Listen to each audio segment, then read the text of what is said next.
Bismillahirrahmanirrahim. Alhamdulillahi Rabbil Alameen. All praises due to God, the Lord of all the worlds. And now, please be seated, ladies and gentlemen. In accordance with Muslim tradition and consistent with the wishes of Muhammad Ali, may God have mercy on him, we begin this program with a brief recitation from the Quran, the scripture of the Muslims, by Hamza Abdul Malik. Hamza Abdul Malik is a young imam of the Midtown Mosque in Memphis, Tennessee, where he's spearheading a neighborhood renewal effort in one of the most blighted neighborhoods in Memphis, and that effort is centered around the mosque, one of the few African-American graduates of Al-Azhar University. He will share with us a few verses from the Quran.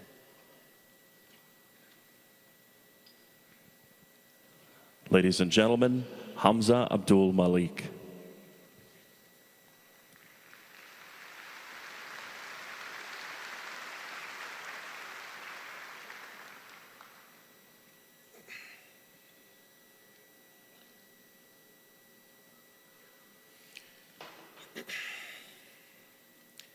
أعوذ بالله من الشيطان الرجيم.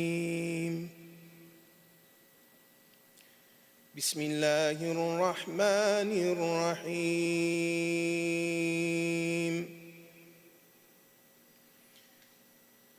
إن الذين قالوا ربنا الله ثم استقاموا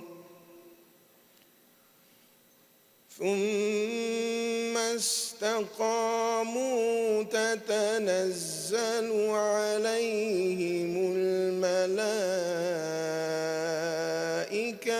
ألا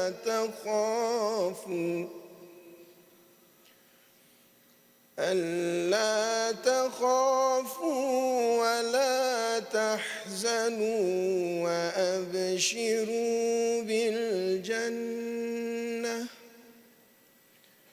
وأبشروا بالجنة التي كنتم توعدون. نحن أولياؤكم في الحياة الدنيا وفي الآخرة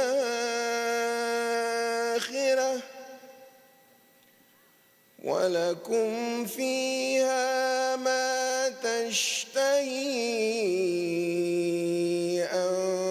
أنفسكم ولكم فيها ما تدعون. نزلا من غفور رحيم.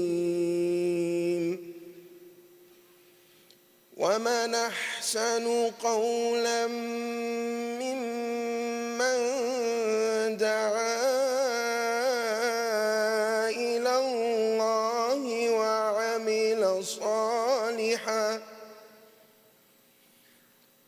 وعمل صالحا وقال إنني من المسلمين.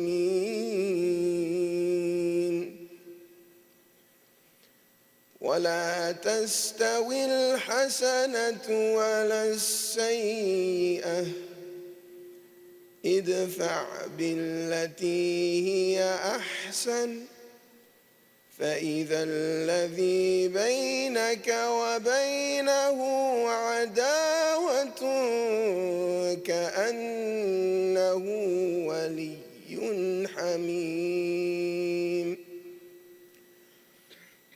وما يلقاها إلا الذين صبروا وما يلقاها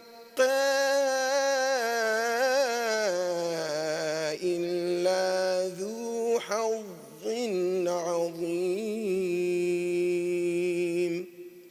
صدق الله العظيم والحمد لله رب العالمين وصلى الله على سيدنا محمد وعلى آله وصحبه وسلم.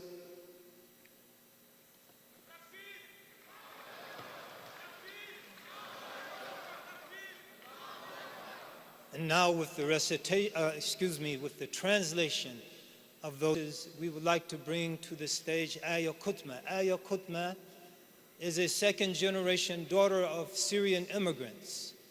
She's an excellent student. In her spare time, in recent years, she raises money to provide medical supplies, surgical instruments, and other forms of medical assistance for Syrian refugees fleeing from the horror of the current conflict in that land, and we pray that Almighty God brings it to a cessation soon. Ladies and gentlemen, Aya Kutma.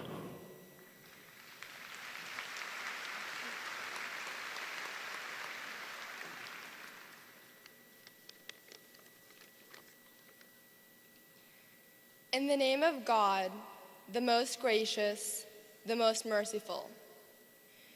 Truly those who say, "Our Lord is God," and are upright, the angels will descend upon them saying, "Have neither fear nor sadness, but rather rejoice in this paradise that you have been promised."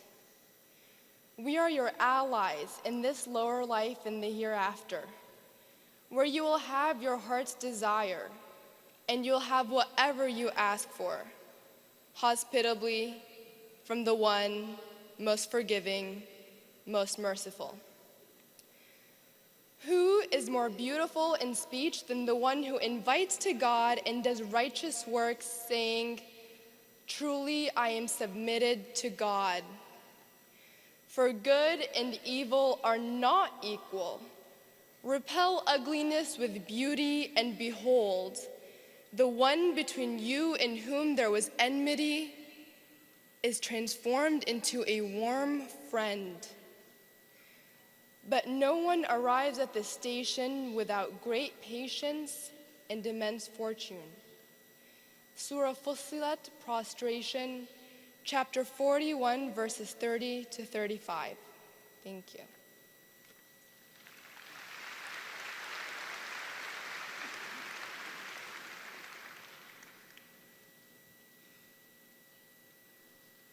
I forgot to mention that she is a Louisvillian, a proud resident of this city.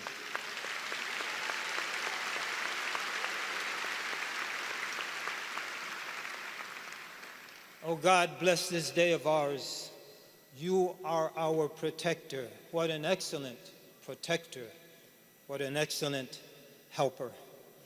Honorable President Bill William J. Clinton, distinguished guests, viewing audience, on behalf of the Ali family and the city of Louisville, Kentucky, the home of the people's champ,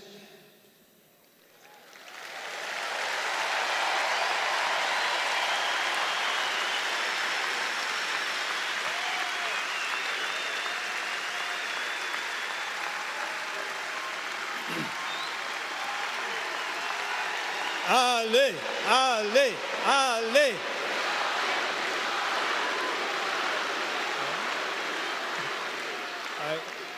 We're dealing with time here, folks. Louisville, Kentucky, admirably led by Mayor Greg Fisher. I would like to welcome you. All right, give it up for the mayor.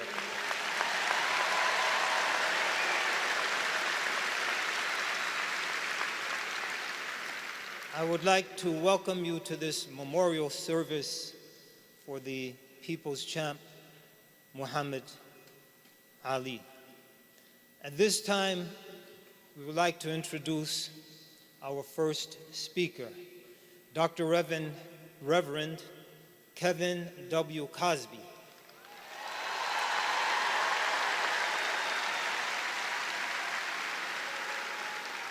If were it not for time, since Cosby rhymes with Ali, we would say Cosby, Cosby, but time doesn't permit. Reverend Cosby has served as senior pastor of St. Stephen Church in Louisville, Kentucky, due greatly to his practical and dynamic Bible teachings. His congregation has grown exponentially over the long years of his ministry. Reverend Cosby combines passion, wit, and intellect as the foundation of an inspirational ministry that has transformed the lives of thousands of individuals. Reverend Cosby.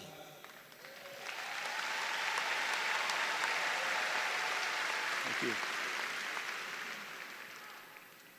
I looked in the dictionary for the word fidelity, and it had two words: Lonnie Ali.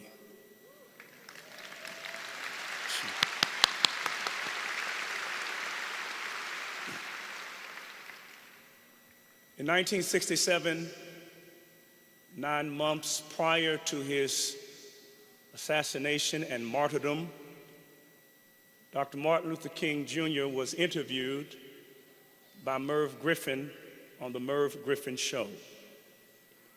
Merv Griffin asked Dr. King a relevant question.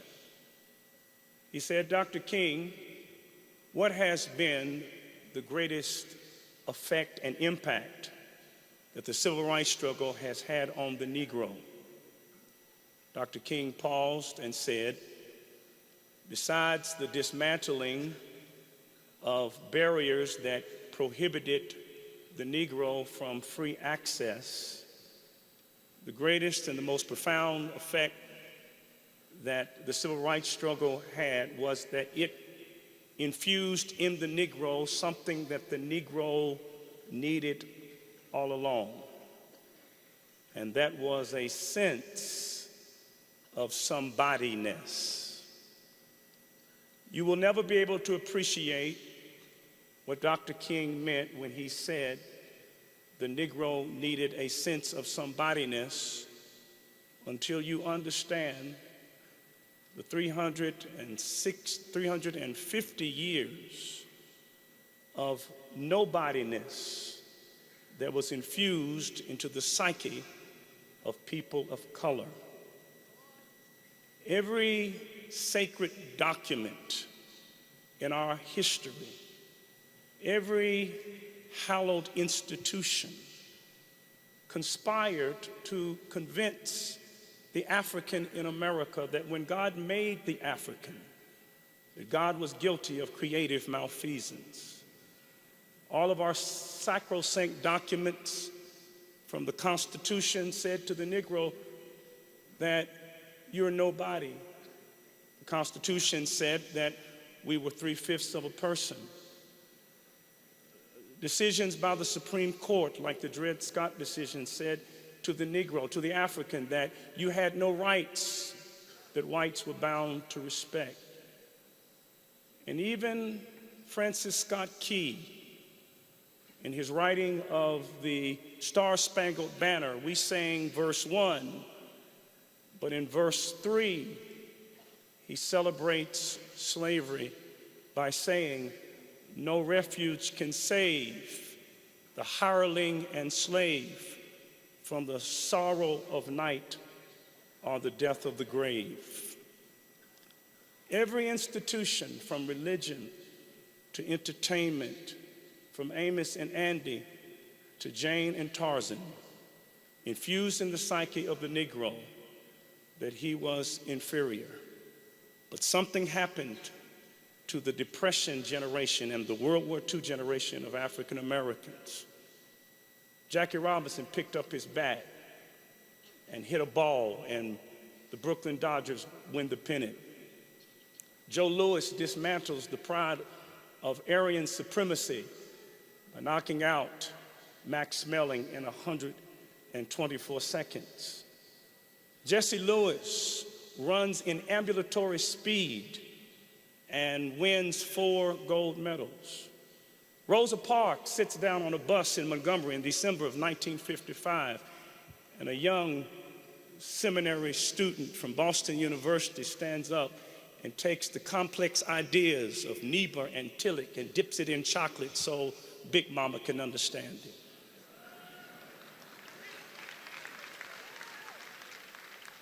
And then from Louisville,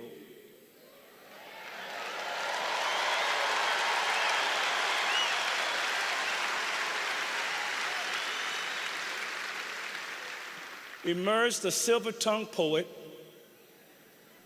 who took the ethos of somebodyness to unheard of heights. Before James Brown said, "I'm black and I'm proud," Muhammad Ali said, "I'm black and I'm pretty."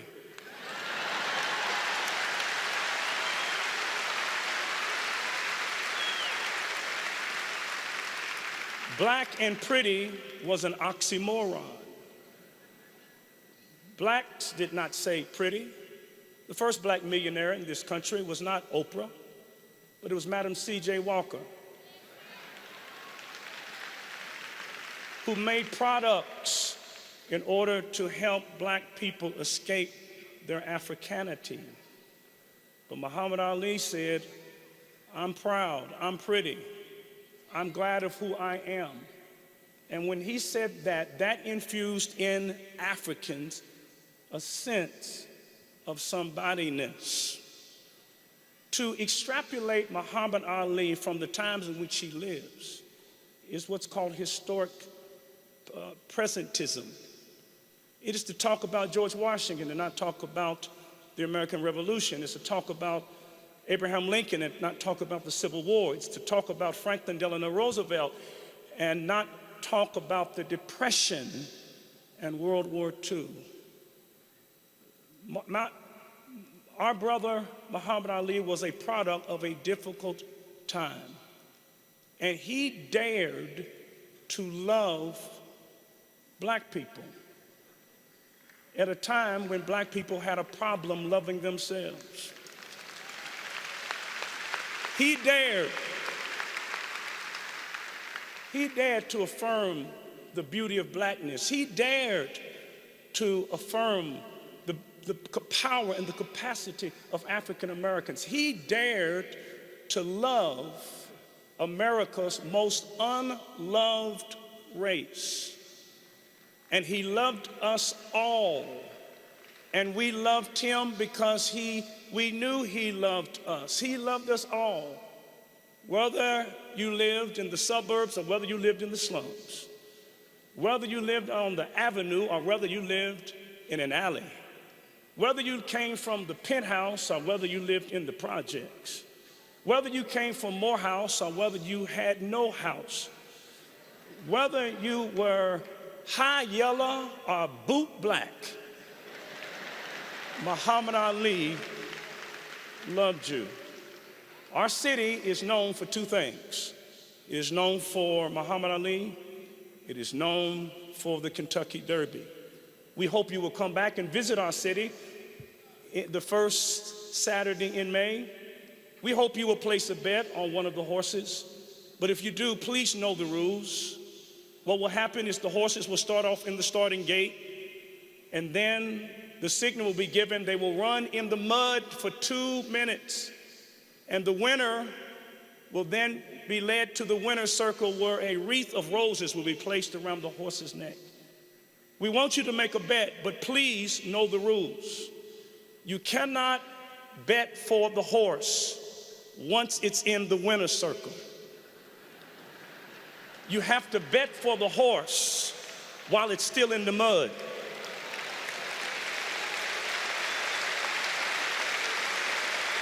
And there are a lot of people who will bet and have bet on Muhammad Ali when he was in the winner's circle. But the masses bet on him while he was still in the mud.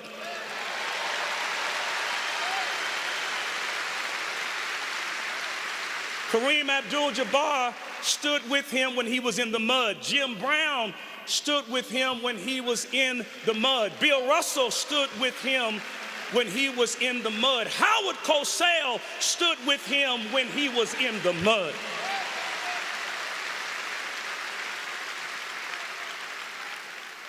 Now, please don't mishear me.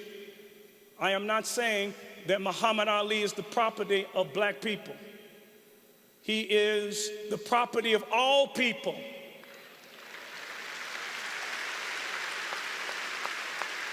But while he is the property of all people, let us never forget that he is the product of black people in their struggle to be free.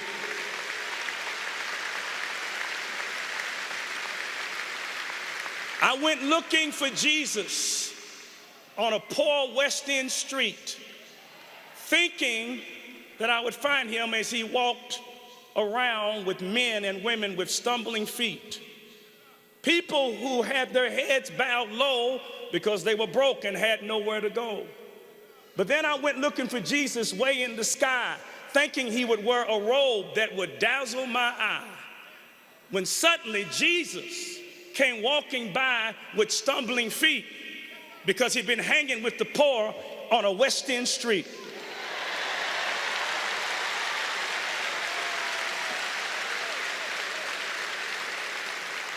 The Muhammad Ali of my childhood had a shuffle, but as he grew older, he walked with shuffling feet. And I would submit to you that he walked with shuffling feet not because of Parkinson's disease, but he walked with shuffling feet because he hung out with the folk in West Louisville who had shuffling feet. Peace and God bless you.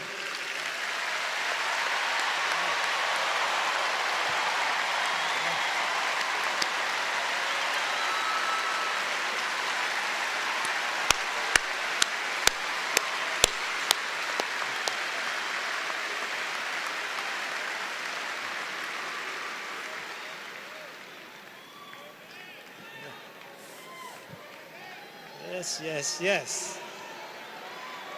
Yes, yes, yes. Don't give a teenager a telephone and don't give a preacher a microphone.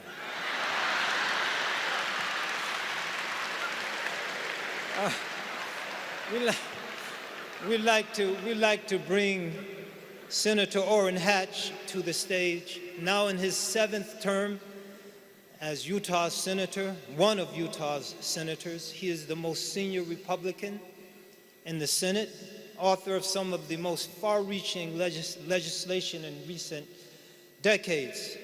Senator Hatch is a seasoned and distinguished public servant. We are deeply honored by his presence today.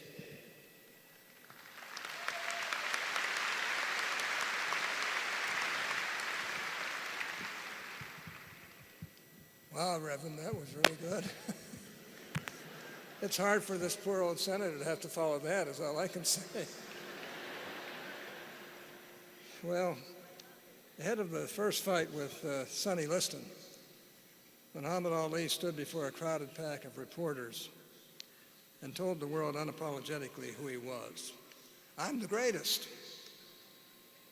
That's what he said.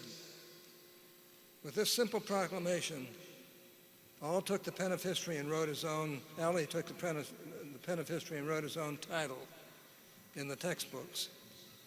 He was not Muhammad Ali, the prize fighter, or even Muhammad the world champion. He was Muhammad the greatest. Ali's doubters dismissed this declaration as mere braggadocio. But Ali wasn't talking trash. He was speaking truth. And he was, in the world of boxing, he truly was the greatest.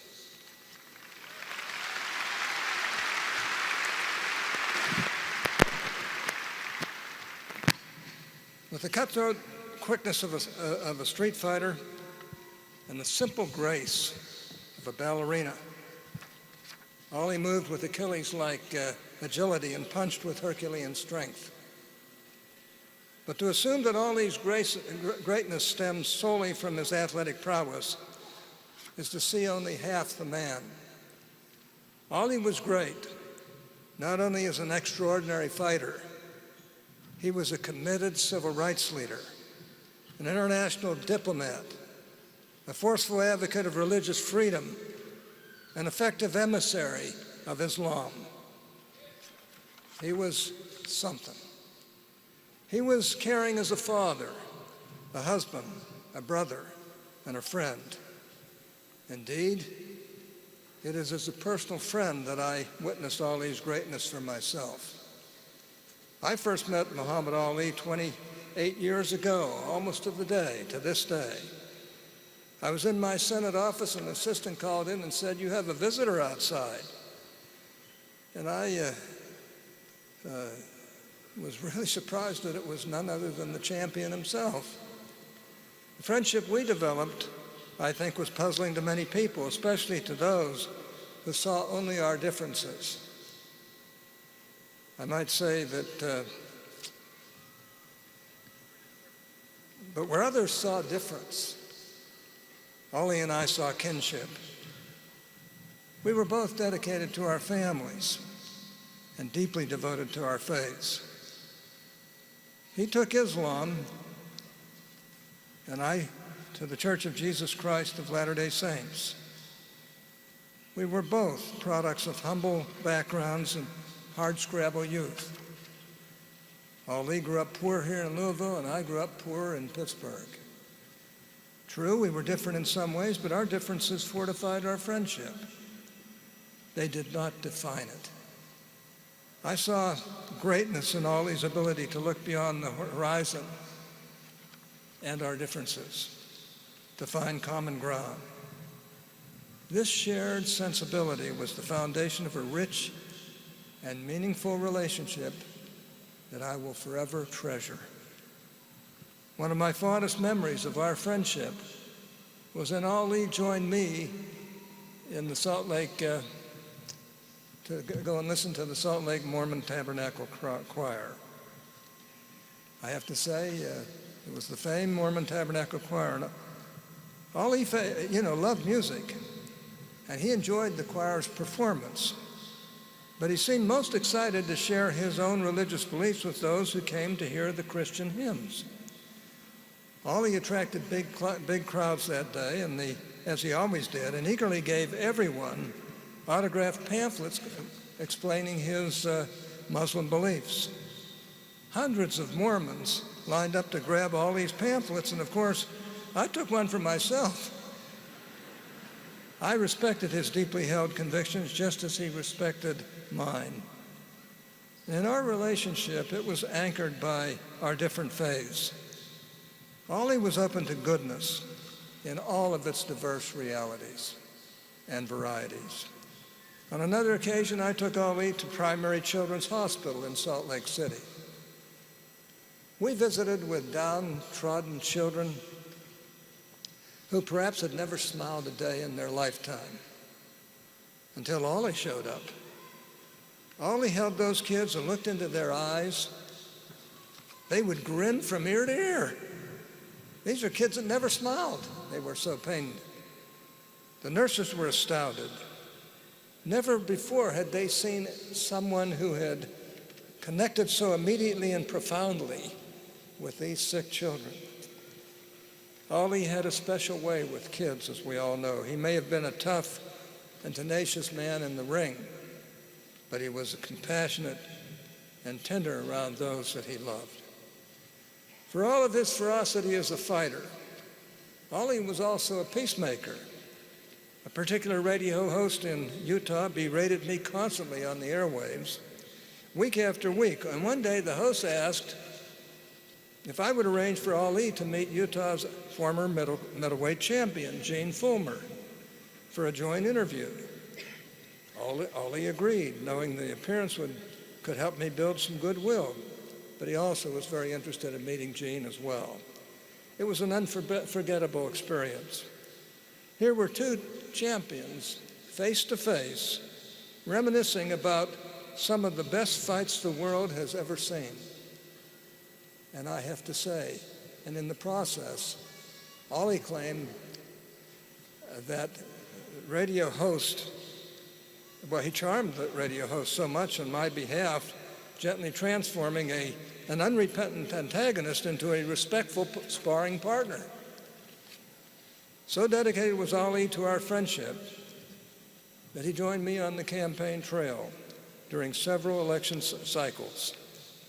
He came to Utah year after year to raise funds for a charity benefiting needy women, women in jeopardy, and families in our state.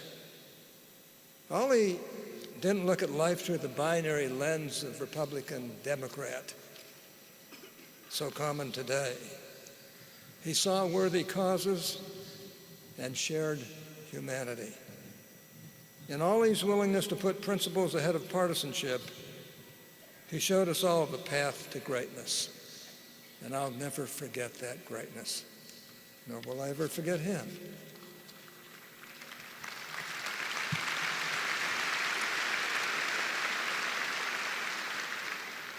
There were many faces to Ali's greatness. His abilities as a boxer, his charisma as a public figure, his benevolence as a father and as a friend. All of these made Ali great. But there was something else that made him the greatest.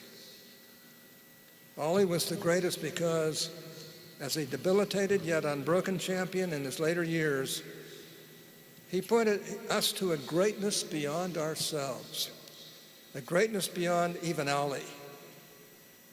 He pointed us to the greatness of God.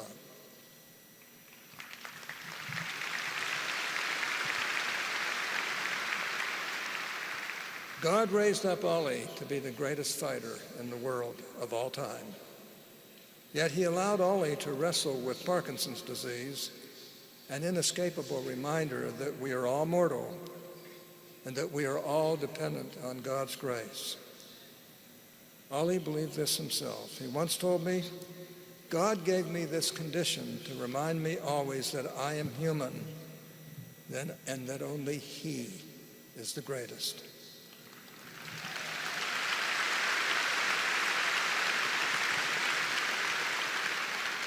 Ali was an unsurpassed symbol of our universal dependence on the divine. He was the greatest because he reminded us all who truly is the greatest, God, our Creator. I'm eternally grateful for my special bond with this special man and for my friendship with his beloved wife, Lonnie, who I love dearly. She's one of the great women in this world.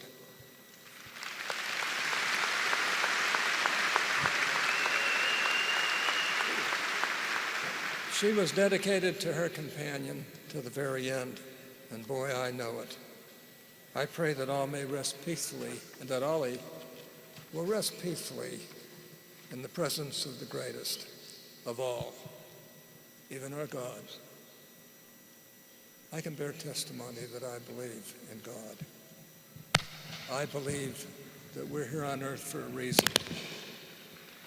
I believe that this earth life is a time for us to do what's right for God and for our fellow men and women.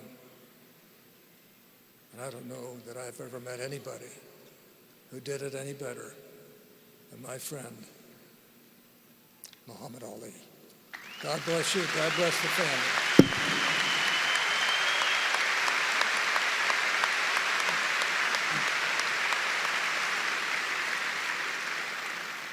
Next, we would like to welcome Monsignor Father Henry Kreigel to the stage. Father Kreigel has been the pastor of St. Patrick's Parish in Erie, Pennsylvania.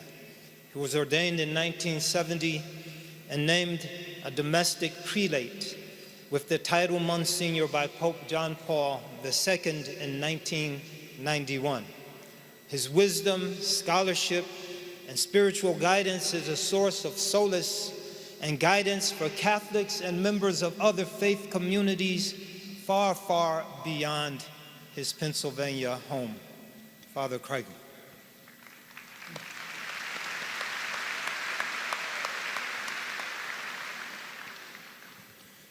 Let us pray.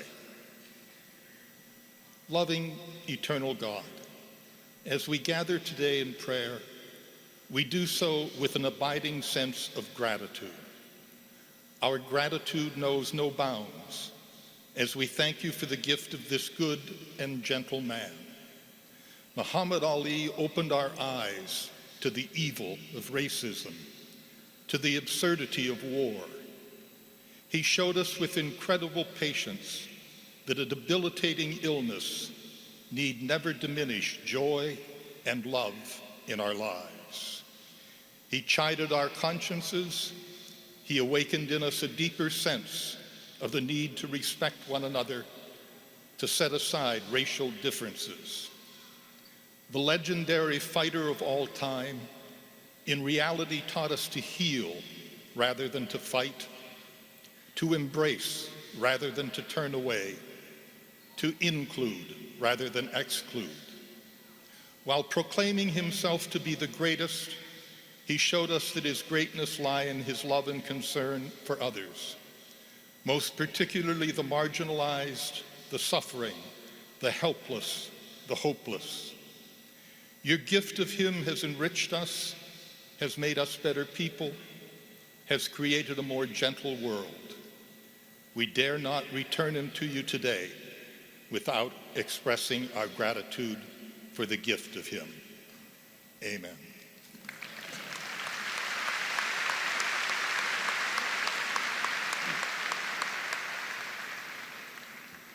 Next, we will hear a few brief remarks from Dr. Timothy Giannotti. Dr. Giannotti is a professor of Islamic Studies at the University of Waterloo in Ontario, Canada. He is equally at home busying himself with the affairs of the Muslim community as he is sitting in the library and burrowing through books, a true public intellectual. Dr. Giannotti is the initial and principal Islamic advisor to the Ali family. He has been instrumental in assuring that the last days of Muhammad's life, his burial, his bathing, his shrouding, and his burial today, his funeral and burial today, all were in accordance with the strictures of Muslim law. So now I'd like to bring to you the person I affectionately call Brother Dr. Imam Timothy Giannotti.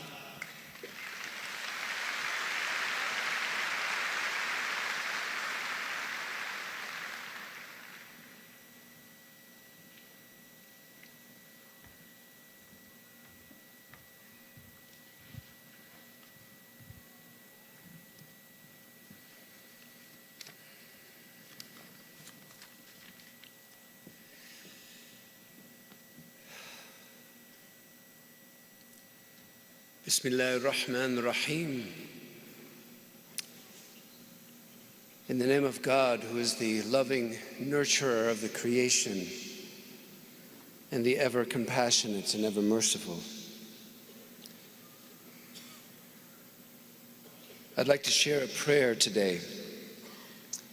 And this is a prayer adapted from a traditional prayer of the Prophet Muhammad ﷺ.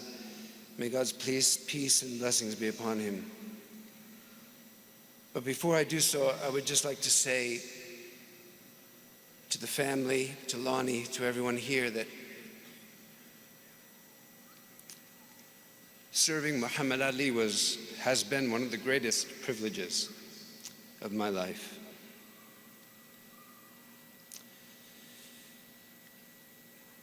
O God, you who are the light of the heavens and the earth, grant our brother Muhammad a light in his heart, a light in his earthly body now restored to the earth, a light in his grave, a light before him as he journeys on to you, a light in all that he has left behind in this world, a light to his right and a light to his left. O God, increase him in light. grant him light. A light in his deeds in this world and a light in the hereafter.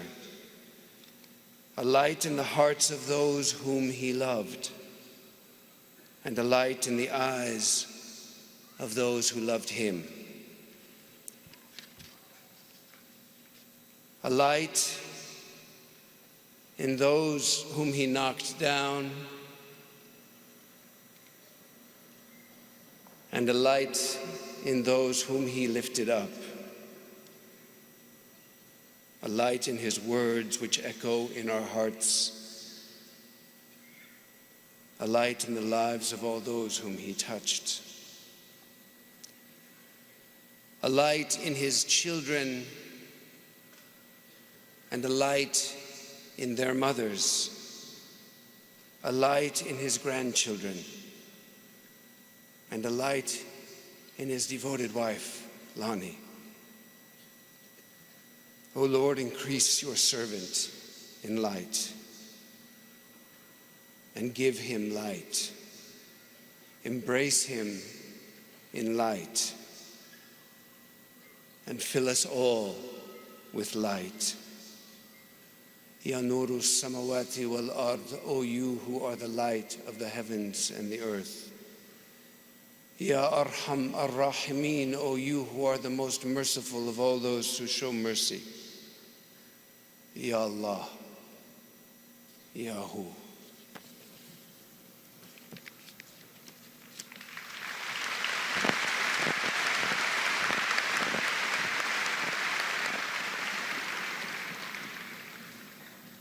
Next, we will hear a few words from Rabbi Michael Lerner.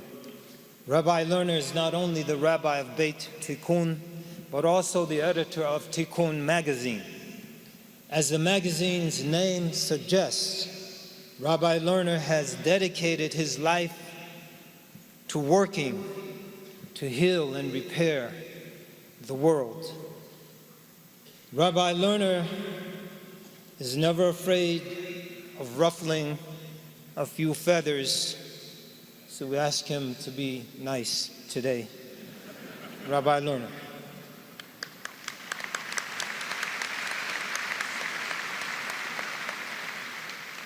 We'll see about those feathers. El Malei Rachamim Shochen Bameromim.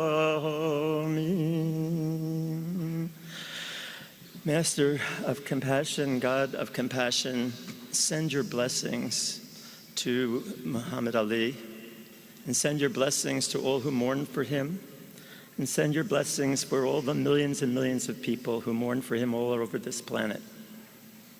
Amen. I come here speaking as representative of American Jews, and to say that American Jews played an important role of solidarity with the African American struggles in this country, and that we today stand in solidarity with the Islamic community in this country and all around the world.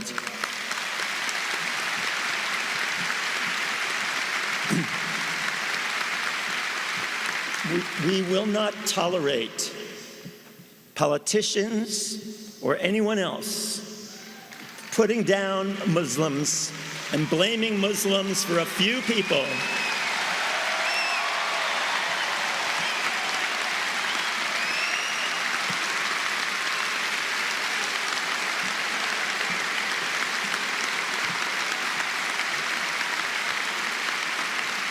We know what it's like to be demeaned. We know what it's like to have a few people who act against the highest visions of our tradition to then be identified as the value of the entire tradition. And one of the reasons that we in Tikkun magazine, a magazine of liberal and progressive Jews, but also an interfaith magazine, have called upon the United States to stand up to the part of the Israeli government that is oppressing Palestinians is that we as Jews understand that our commitment is to recognize that God has created everyone in God's image and that everyone is equally precious, and that means the Palestinian people as well as all other people on the planet.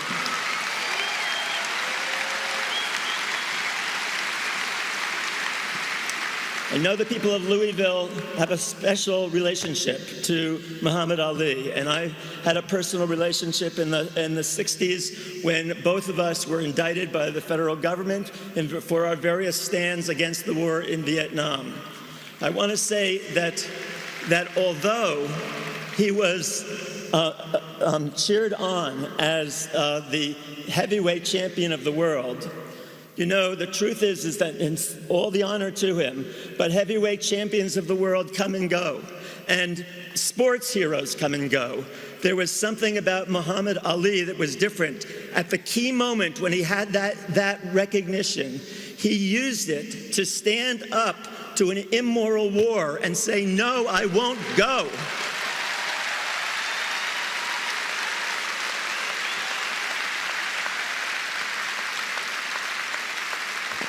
And it's for that reason that tens of millions of Americans who don't particularly care about boxing do care about Muhammad Ali, because he was a person who was willing to risk a great honor that he got and a great fame that he got to stand up for the beliefs that he had, to speak truth to power when the rest of the people around him said, "No, no, you're going to lose your championship." And it was taken away from him for 5 years. But he stood up and was willing to take that kind of a risk because of that kind of moral integrity.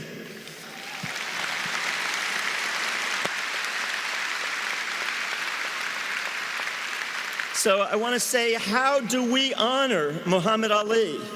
And the answer is, the way to honor Muhammad Ali is to be Muhammad Ali today. And that means us, everyone here and everyone listening. It's up to us to continue that ability to speak truth to power. We must speak out, refuse to follow the path of conformity to the rules of the game in life. We must refuse to follow the path of conformity. Tell the 1% who own 80% of the wealth of this country that it's time to share that wealth.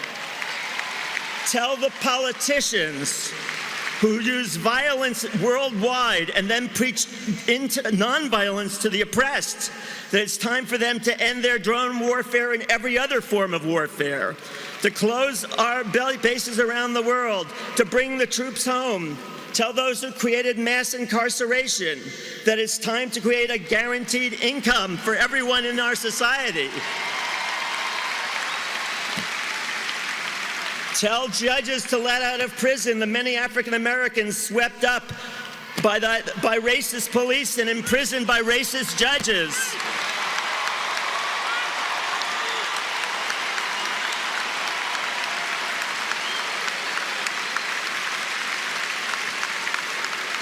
And many of them in prison today for offenses like possessing marijuana that white people get away with all the time.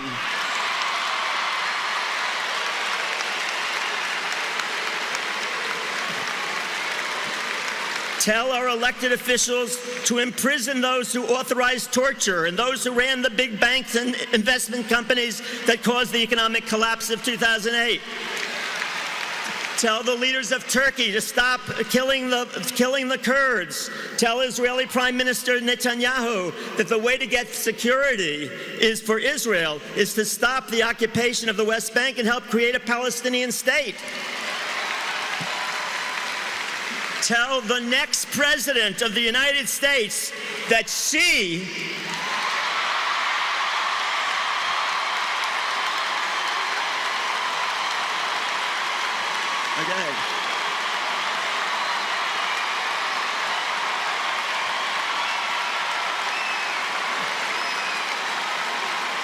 Tell the next president of the United States that she should seek a constitutional amendment to make all national and state elections funded by Congress and the state legislatures and all other sources of money be banned, including money from corporations, from individuals, all other money, make it all public funding.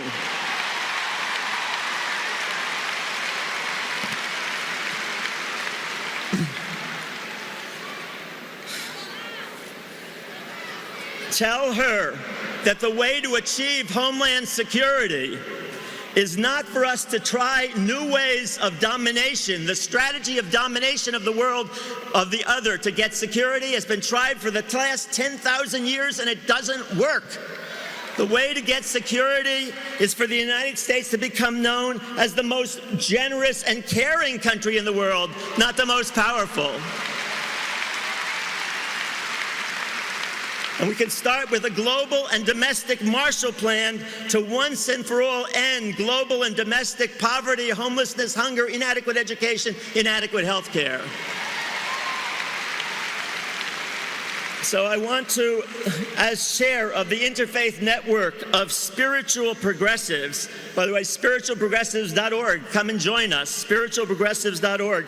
I want to affirm our commitment to the well-being of all Muslims on this planet, as well as the people of all faiths and secular humanists as well. We wish to pay honor to Muslims of the world as they continue today the fast of Ramadan, and join with them in mourning the loss and celebrating the life of Muhammad Ali, a great fighter for justice and peace. Peace be upon him, peace be upon the Prophet Muhammad, peace be upon all of humanity, and peace on all of us. Amen.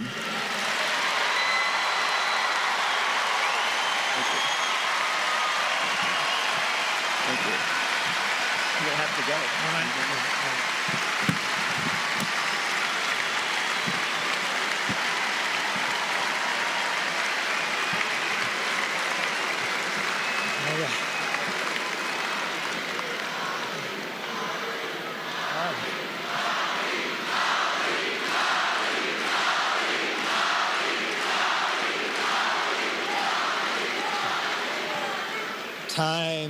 Time is not on our side. After that speech, I have to edit my initial remarks. Honorable First Man, William J. Clinton.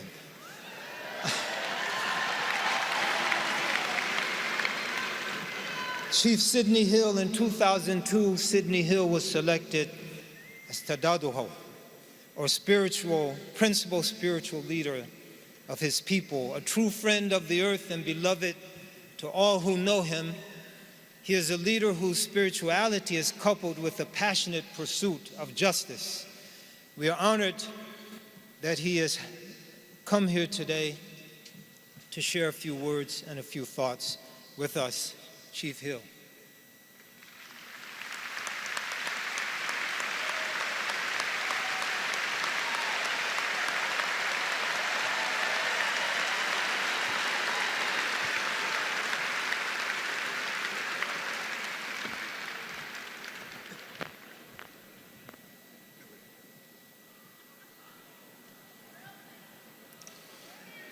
Kenoh kwaso I nia and gai hoen dachwa the kewanachwa o the nashani on go home. Echia the nuta and they he scano a sono tunyo hek dananga o sundawa gona o ungayat Tawaha Kakonda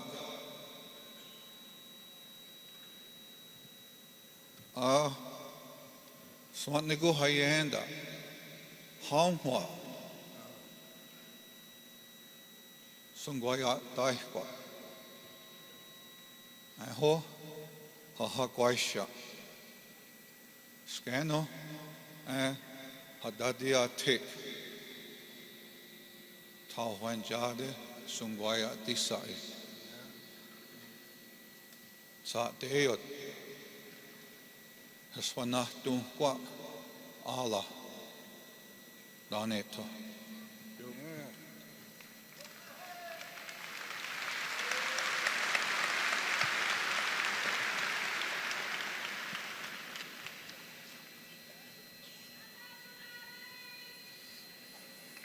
This is Chairman Stevens with us here, Oneida Nation, and Laura Lyons from the Onondaga Nation.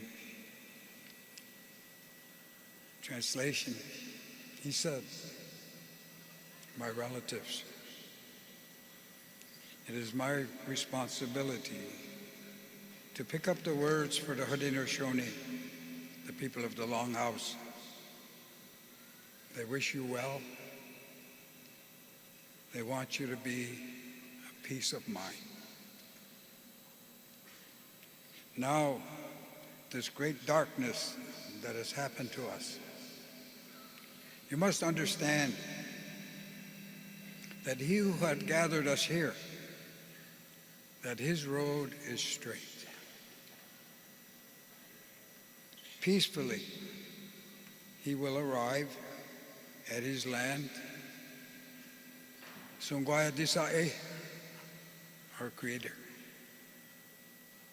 It is the same as you call him, Allah. These were the words.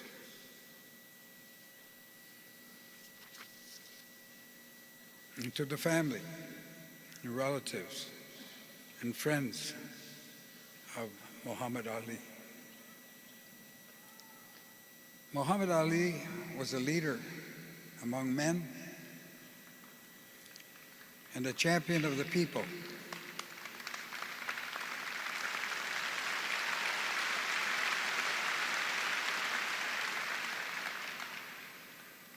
He fought for the people of color, yet he was a man of peace and principle, a man of compassion who used his great gifts for the common good. His spirit has a clear path to the Creator. Tadadaho, Sidney Hill, a spiritual leader of the Haudenosaunee, Six Nation Iroquois Confederation, Onondaga Nation, and myself, Joy Quisson, Faith Keeper, Turtle Clan, Onondaga Council of Chiefs, have journeyed here today to add our voice to this congregation of world leaders in honor of his work and for the rights and dignity of people of color and the common man.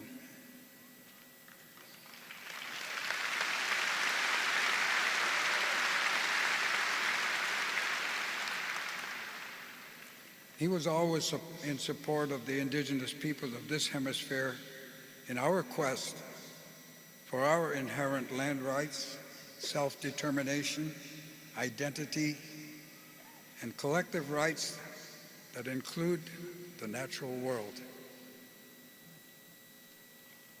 We know what he was up against, because we've had 524 years of survival training ourselves.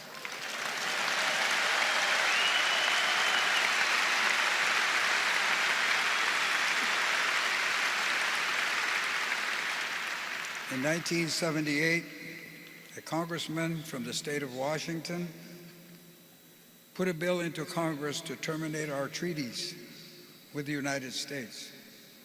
And Indian nations walked from California to Washington, D.C. in protest. Muhammad Ali marched into Washington, D.C. with us.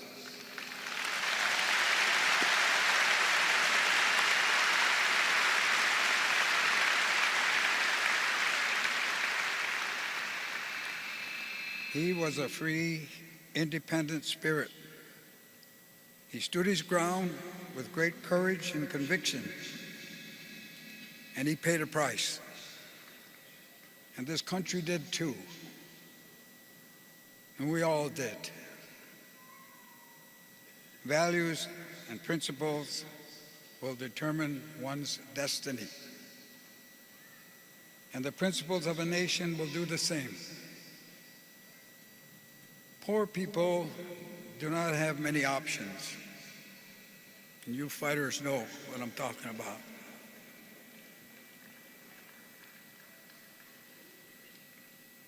He said that the ring was Ali's path to his destiny. He said he'd be heavyweight champion of the world, and he was. 3 times. And this 4th time, right here, right now.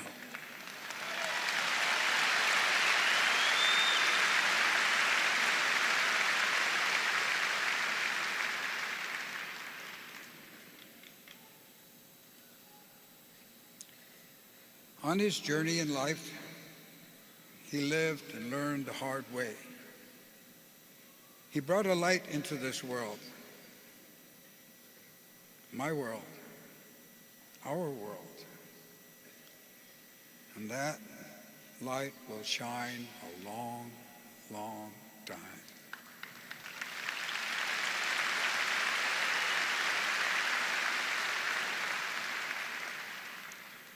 Peace, brother, peace.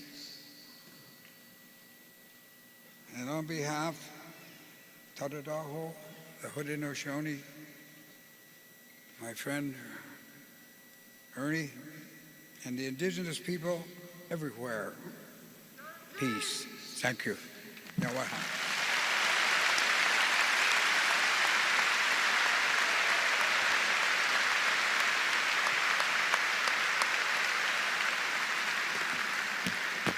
We introduced Chief Hill. He was joined. His words were translated by Chief Oren Lyons,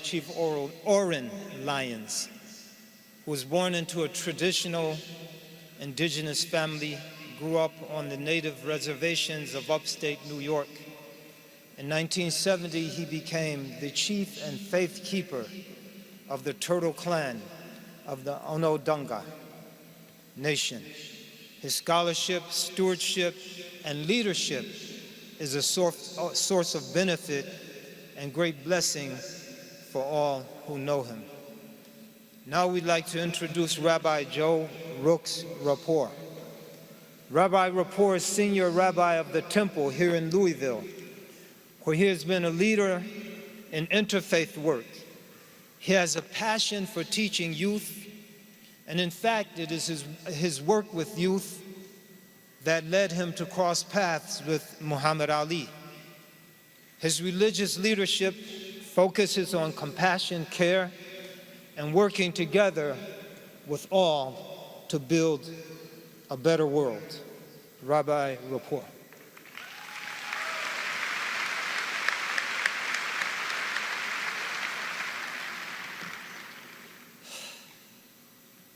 This is a reading from our memorial prayers on Yom Kippur, our Day of Atonement, our most sacred day of the year. It was written many decades ago by Rabbi Alvin Fine, a civil rights and humanitarian leader who could never have known when he composed these words that he was writing a eulogy for Muhammad Ali. Birth is a beginning, and death a destination. And life is a journey, from childhood to maturity, and youth to age, from innocence to awareness, and ignorance to knowing, from foolishness to discretion, and then perhaps to wisdom, from weakness to strength, and strength to weakness, and often back again, from health to sickness, and back we pray to health again, from offense to forgiveness, from loneliness to love, from joy to gratitude, and pain to compassion, from grief to understanding, from fear to faith, from defeat to defeat to defeat, until looking backward or ahead, we see that victory lies not at some high place along the way, but in having made the journey, stage by stage, a sacred pilgrimage. Birth is a beginning, and death a destination. And life is a journey, a sacred pilgrimage to life everlasting. We say words of prayer, and they remain words until we encounter a person who embodies these words and makes them real. I've said these words many times before, at funerals and in memorial services, but never have I felt them come to life and speak of a single shining soul as I do today. Muhammad Ali was the heart of this city, the living, breathing embodiment of the greatest that we can be. He was our heart, And that heart beats here still.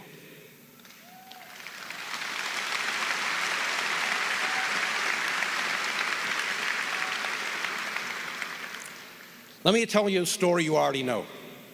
It's one of those stories about Ali being gracious to a stranger that so many of us have told so many times and in so many ways that we sometimes forget the lessons that these stories were intended to teach us. It's a story Hannah tells about her father towards the end of their book, The Soul of a Butterfly. Hannah's driving her father to a bookstore on one Sunday to pick up some Bibles and Qur'ans for a project that he's working on.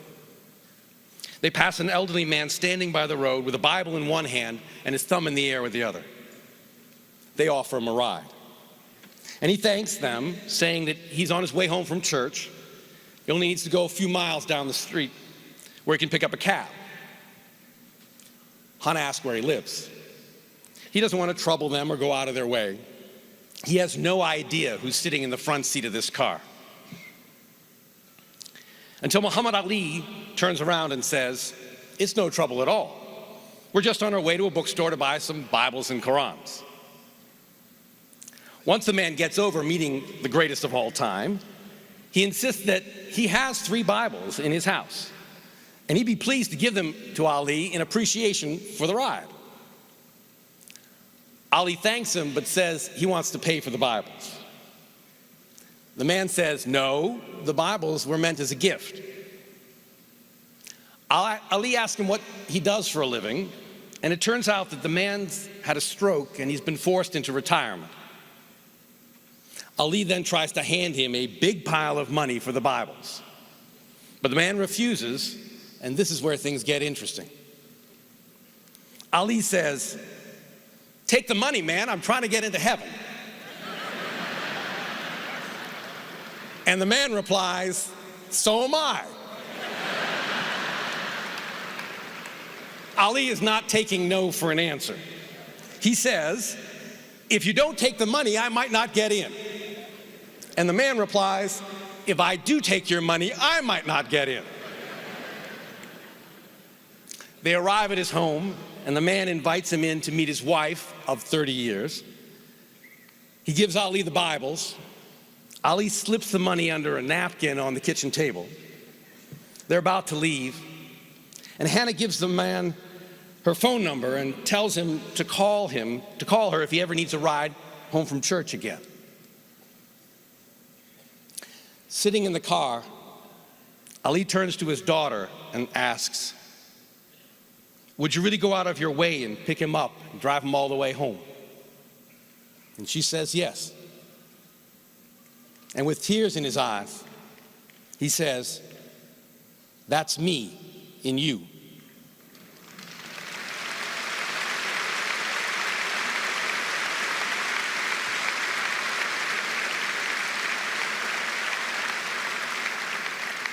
He says, "You're on the road to heaven." Therein lies Ali's greatness, in his ability to see within himself something greater, and in his ability to inspire others to see such greatness reside within themselves. There will never be another greatest like Muhammad Ali, but we together can now embody a measure of his kindness and his compassion. We can say, each of us in our hearts, "There's a little bit of Ali in me."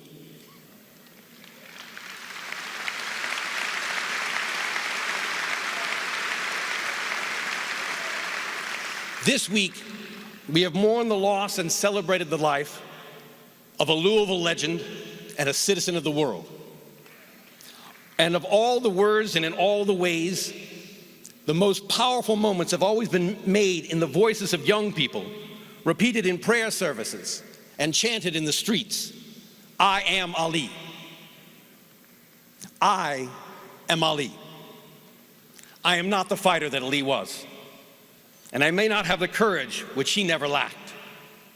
And I am definitely not as pretty. But in my heart, and in my hope, and in my prayers, I am Muhammad Ali."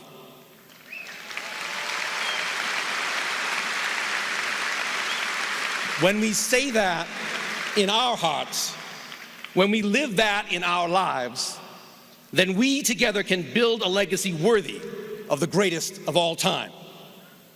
So say that now with me, in your heart and in this room. I am Ali.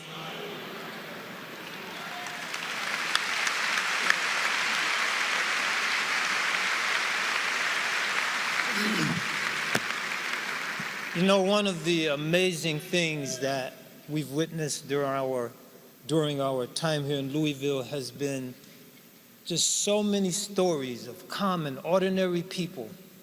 There's folks on the street, working in the hotels, the restaurants. Virtually everyone has a story concerning how Muhammad Ali touched their lives. He came to my 4th grade class. He helped me out in this or that way. He came to visit me when I was sick, just on and on and on. And collectively, those experiences, they become synergetic. They become greater than the individual parts. And when we roll through the streets of the city today, I've witnessed something I've never, ever witnessed in my life.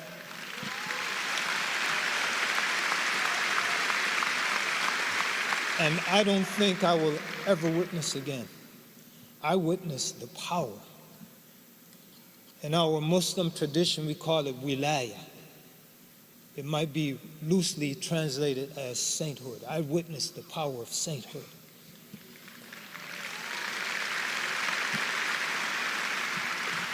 Venerable Otsumi is a member of the Nipponzan Myohoji, a Japanese Buddhist order dedicated to working for world peace through the practice of walking peace pilgrimages, anti-nuclear weapon pilgrimages, and the construction of peace pagodas all over the globe. He will be joined on stage by Sister Denise Lathan, another member of the order, and together they will share a traditional chant with us.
Now we will listen to a reading by Ambassador Shabazz.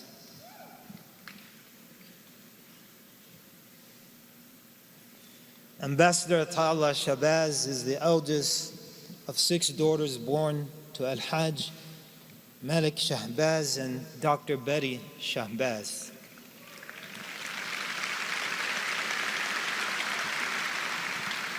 She proudly shares that she is inspired by her parents, their parents, and those before them through the descending generations. The former Prime Minister of Belize recognized her as a key ambassador on international cultural affairs and project development, and in 2002 appointed her as ambassador at large.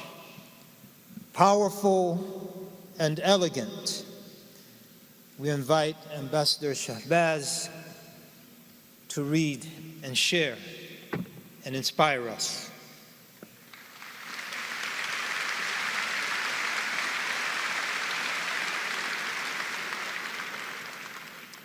Assalamu alaikum. May peace be on all of us. As this is a homegoing celebration, I find myself balanced between that of celebration and depletion, loss, and somehow or another, my breathing capacity has been weakened this past week. So I ask all of you gathered and afar to please muster up and transmit a bit of your air to me. In the memory of Muhammad Ali, thank you all.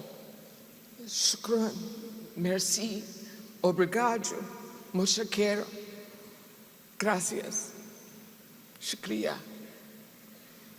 and more as the globe centers at this very moment amidst the holy month of Ramadan, where every 2 hours there's a time zone praying and including Muhammad Ali and his family in their thoughts.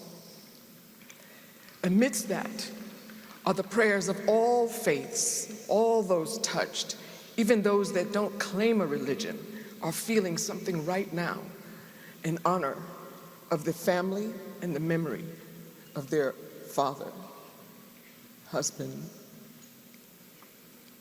In the spirit of my parents, Malcolm X Shabazz and Dr. Betty Shabazz,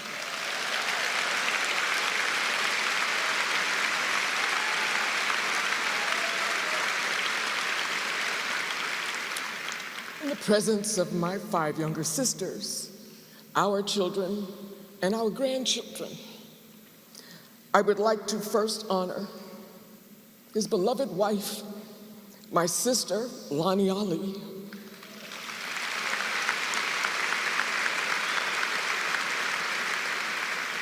for all the strengths that you know and that resonate beyond. Sometimes you do need a little help, no matter how magnificent you are. And indeed, those that were with him, that loved him, his family members, sustained that. His 9 children, and I will name them: Miriam, Rashida, Jamila, Muhammad Jr., Kalila, Mia, Hana, Layla, and Assad, as well as their mothers and the third generation of Ali grandchildren who accompany them.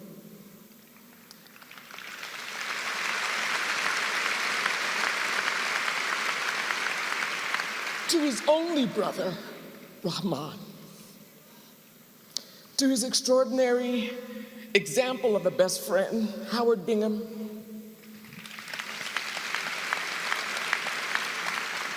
and to his sister-in-law, Marilyn Williams,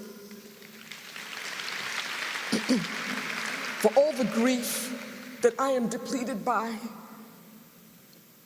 and others are feeling by his transition, there is none comparable to yours, and I know that.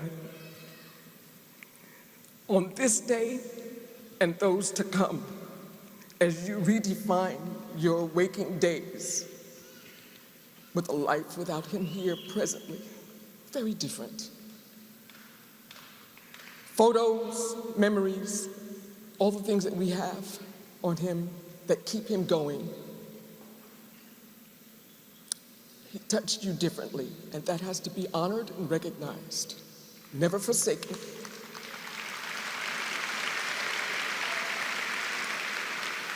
Just know that when you are the descendant of and the presence of someone whose life was filled with principle, that the seed is in you so that you have to cultivate that responsibly as well.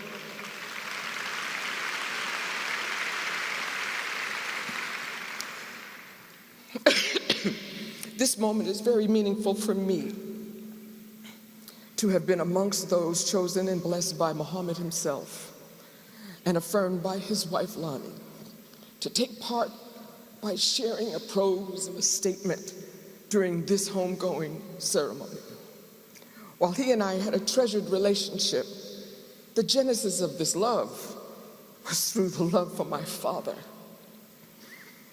Muhammad Ali was the last of a fraternity of amazing men bequeathed to me directly by my dad. Somewhere between me turning 18, 19, or 20, they all seemed to find me somehow, guided by an oath or a promise to my dad, long after him leaving this earth, to search for me. And they did. Each one remaining in my life until joining the rest of the heavens' beloved summit of fearless humanitarians. This included Muhammad Ali, whom my dad loved as a little brother, 16 years his junior, and his entrusted friend. There was a double take when I came upon him, a once childhood child, and now looking right into his face. And you know how he is. You know, he gives you that little dare, like, is that you?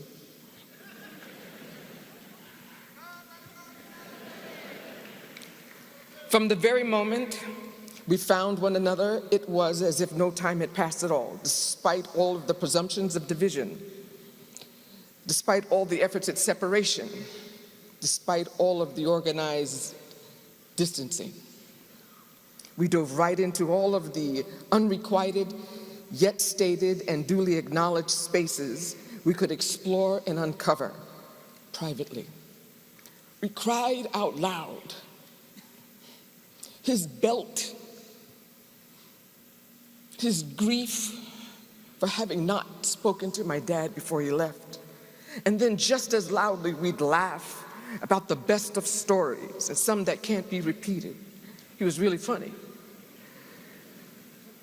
What was significant as brothers for my father and Ali was their ability to discuss openly anything, all facets of life, namely the true meaning as men with great responsibilities bestowed to them, of how to make an equitable difference in the lives of others. A unifying topic was faith, an ecumenical faith, respect for faith, all faiths, even if belonging to one specific religion or none, the root of such being the gift of faith itself. So in his own words, he wrote, "We all have the same God, We just serve him differently. Rivers, lakes, ponds, streams, oceans, all have different names, but they all contain water. So do religions have different names, and yet they all contain truth. Truth expressed in different ways and forms and times. It doesn't matter whether you're a Muslim, a Christian, or a Jew. When you believe in God, you should believe all people are part of one family.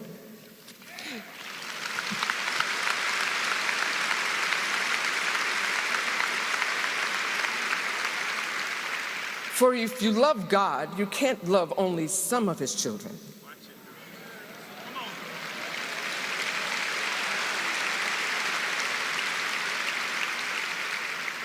His words, and certainly ideals shared by both men.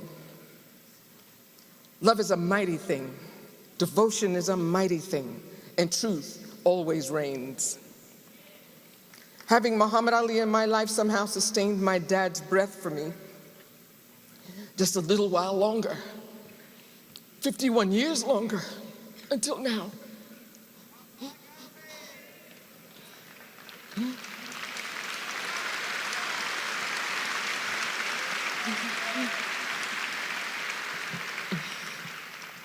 I am forever grateful that our union on this earth together allowed for me a continuum of shared understanding, preserved confidentialities, and the comfort of living in his hometown of Louisville, Kentucky for the past 6 years.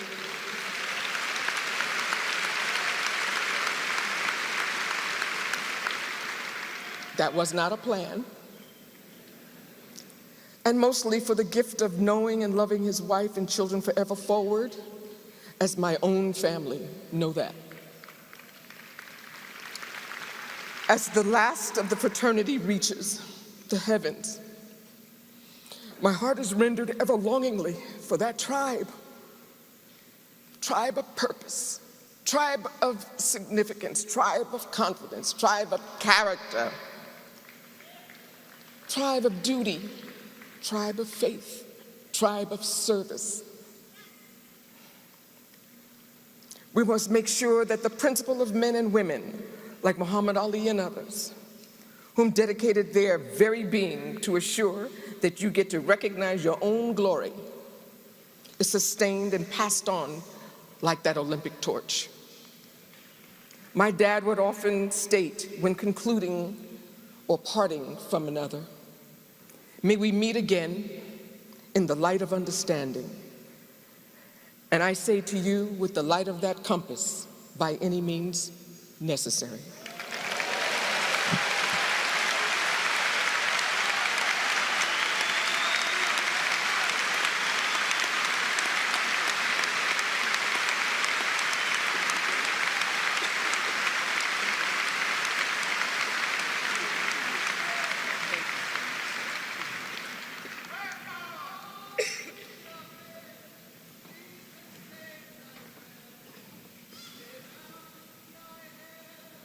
Ladies and gentlemen, representing the President of the United States and Mrs. Obama, Miss Valerie Jarrett.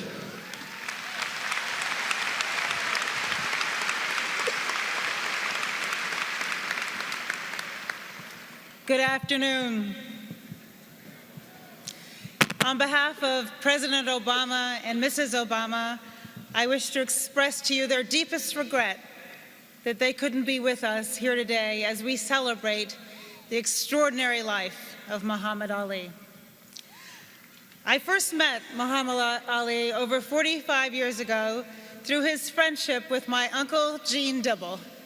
And he, my uncle, would be so touched that his son, Gene, is a pallbearer here today. Thank you, Lonnie. Because of my family connection, the President and First Lady asked me if I would read this tribute to you, penned by President Obama. It was 1980. An epic career was in its twilight. Everybody knew it, probably including the champ himself. Ali went into one of his final fights, an underdog. All of the smart money was on the new champ, Larry Holmes. And in the end, the odds makers were right. A few hours later, at 4 a.m., after the loss, after the fans had gone home and the sports writers were writing their final take, a sports writer asked a restroom attendant if he'd bet on the fight. The man, black and getting on in years, said he'd put his money on Ali. The writer asked why. Why, the man said? Why? Because he's Muhammad Ali. That's why. He said, "Mister, I'm 72 years old, and I owe the man for giving me my dignity."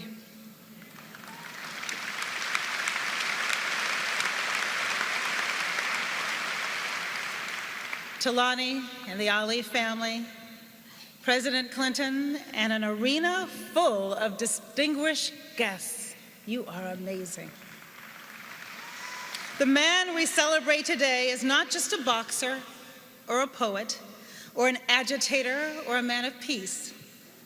He was not just a Muslim or a black man or a Louisville kid, though I know you wish that was it, Louisville, this wonderful city. He wasn't even just the greatest of all time. He was Muhammad Ali, the whole far greater than the sum of its parts. He was bigger, brighter, and more original and influential than just about anyone of his era.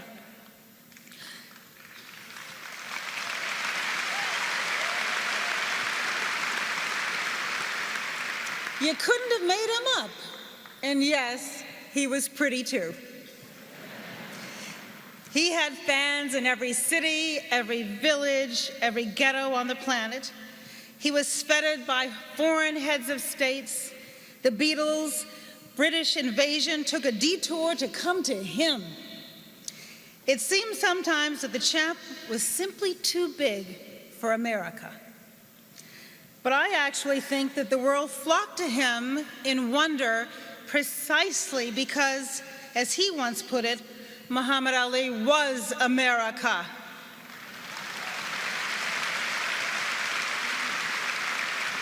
Brash, defiant, pioneering, joyful, never tired, always game to test the odds.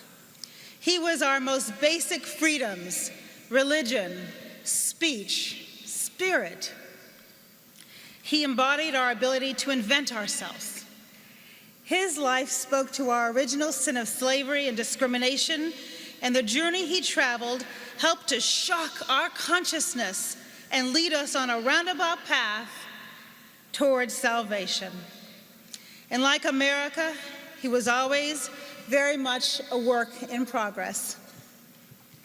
We do him a disservice to gauze up his story, to sand down his rough edges, to talk only of floating like butterflies and stinging like bees. Ali was a radical, even in a radical of times, a loud and proud and unabashedly black voice in a Jim Crow world.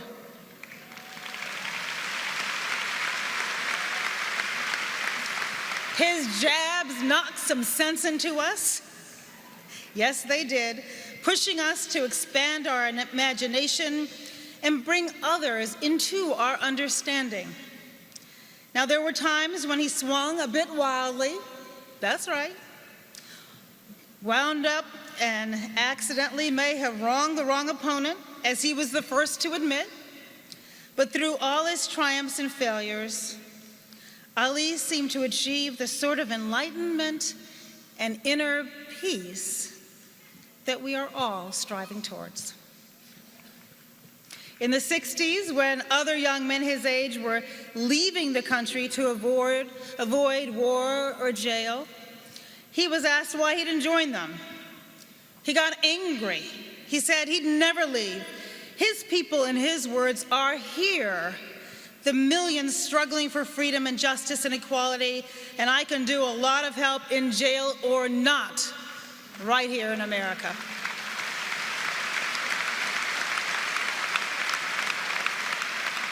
He'd have everything stripped from him: his titles, his standing, his money, his passion, very nearly his freedom.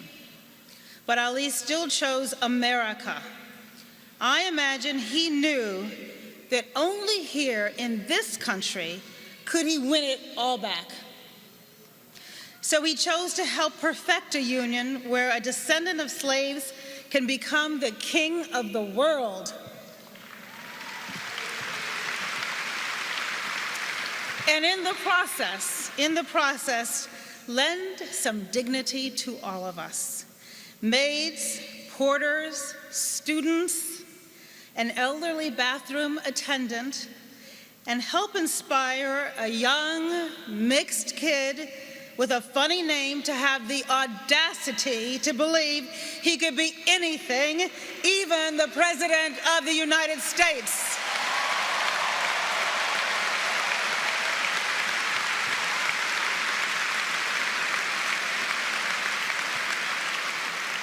Muhammad Ali was America. Muhammad Ali will always be America. What a man. What a spirit.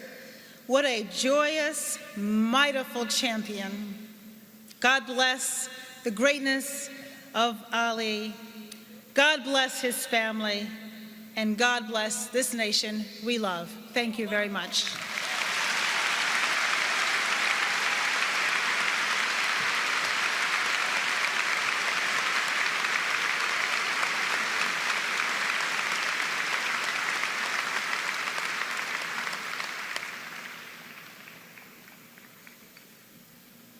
Ladies and gentlemen, Lonnie Ali.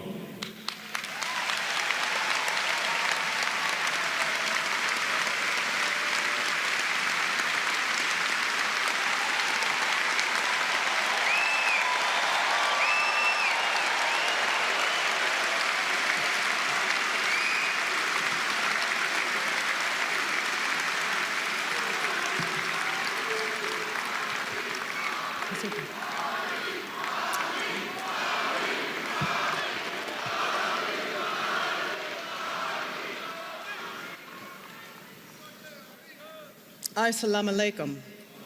Peace be upon you. You know, I said something to Matt Lauer yesterday that I firmly believed Muhammad had something to do with all of this. And I think we are right. Thank you all for being here to share in this final farewell to Muhammad. On behalf of the Ali family, let me first recognize our principal celebrant, Imam Zayed Shakir, and also Dr. Timothy Giannotti. We thank you for your dedication to helping us fulfill Muhammad's desire that the ceremonies of this past week reflect the traditions of his Islamic faith. And as a family, we thank the millions of people who, through the miracle of social media, inspired by their love for Muhammad, have reached out to us with their prayers. The messages have come in every language, from every corner of the globe. From wherever you are watching, know that we have been humbled by your heartfelt expressions of love. It is only fitting that we gather in a city to which Muhammad always returned after his great triumphs, a city that has grown as Muhammad has grown.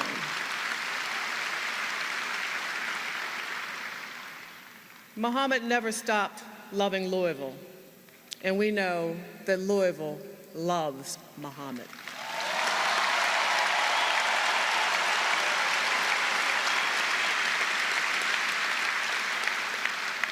We cannot forget a Louisville police officer, Joe S.B. Martin, who embraced a young 12-year-old boy in distress when his bicycle was stolen.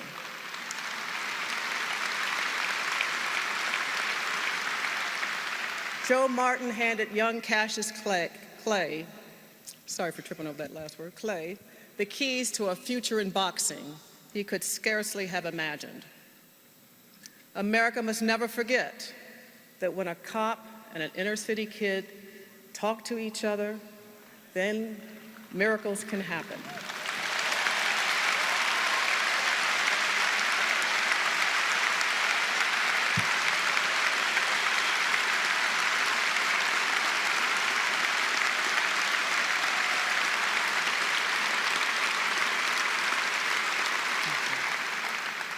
Some years ago, during his long struggle with Parkinson's in a meeting that included his closest advisors, Muhammad indicated that when the end came for him, he wanted us to use his life and his death as a teaching moment for young people, for his country, and for the world. In effect, he wanted us to remind people who were suffering that he had seen the face of injustice, that he grew up in a segregation, and that during his early life, he was not free to be who he wanted to be. But he never became embittered enough to quit or to engage in violence. It was a time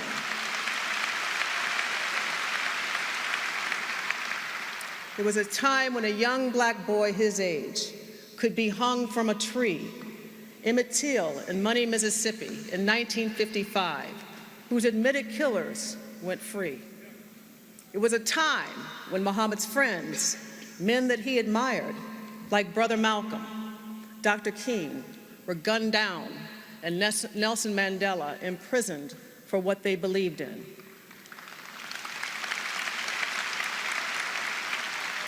For his part, Muhammad faced federal prosecution. He was stripped of his title and his license to box, and he was sentenced to prison. But he would not be intimidated so as to abandon his principles and his values.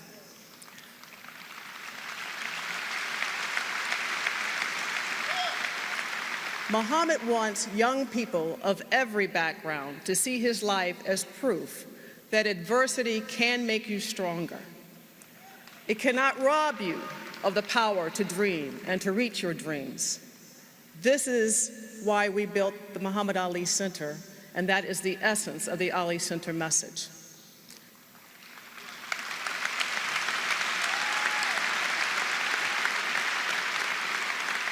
Muhammad wants us to see the face of his religion, al-Islam, true Islam, as the face of love. It was his religion that caused him to turn away from war and violence. For his religion, he was prepared to sacrifice all that he had and all that he was to protect his soul and follow the teachings of Prophet Muhammad, peace be upon him.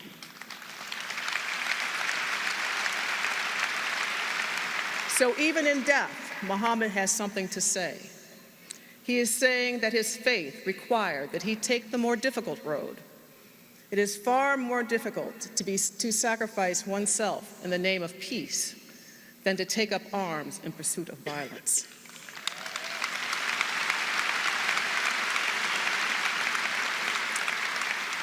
You know, all of his life, Muhammad was fascinated by travel. He was childlike in his encounter with new surroundings and new people. He took his world championship fights to the ends of the earth, from the South Pacific to Europe to the Belgian Congo. And of course, with Muhammad, he believed it was his duty to let everyone see him in person because, after all, he was the greatest of all time.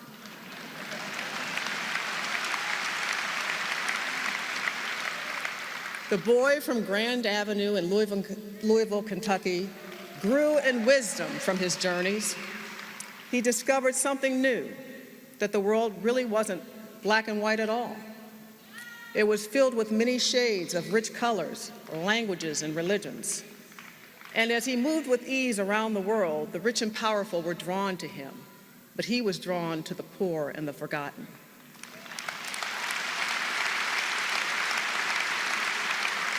Muhammad fell in love with the masses, and they fell in love with him. In the diversity of men and their faiths, Muhammad saw the presence of God. He was captivated by the work of the Dalai Lama, by Mother Teresa and church workers who gave their lives to protect the poor. When his mother died, he arranged for multiple faiths to be represented at her funeral, and he wanted the same for himself. We are especially grateful for the presence of the diverse faith leaders here today, and I would like to ask them to stand once more and be recognized. Thank you.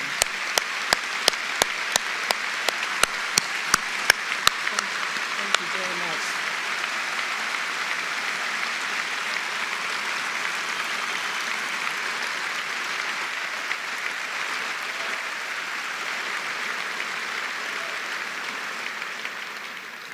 You know, as I reflect on the life of my husband, it's easy to see his most obvious talents. His majesty in the ring as he danced under those lights enshrined him as a champion for the ages. Less obvious was his extraordinary sense of timing. His knack for being in the right place at the right time seemed to be ordained by a higher power.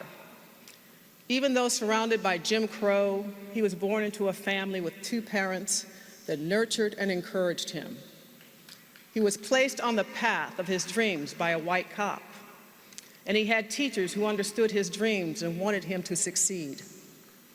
The Olympic gold medal came, and the world started to take notice. A group of successful businessmen in Louisville, called the Louisville Sponsoring Group, saw his potential and helped him build a runway to launch his career. His timing was impeccable as he burst into the national stage, just as television was hungry for a star to change the face of sports. You know, if Muhammad didn't like the rules, he rewrote them. His religion, his name, his beliefs were his to fashion, no matter what the cost. The timing of his actions coincided with a broader shift in cultural attitudes across America, particularly on college campuses.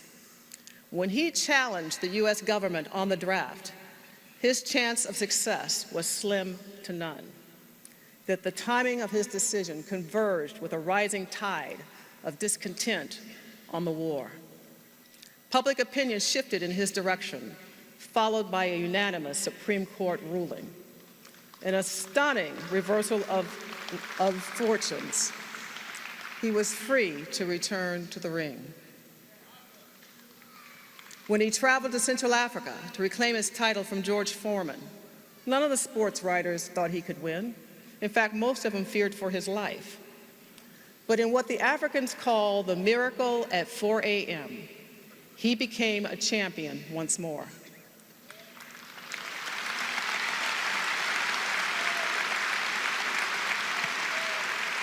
And as the years passed, and those slowed by Parkinson's, Muhammad was compelled by his faith to use his name and his notoriety to support the victims of poverty and strife.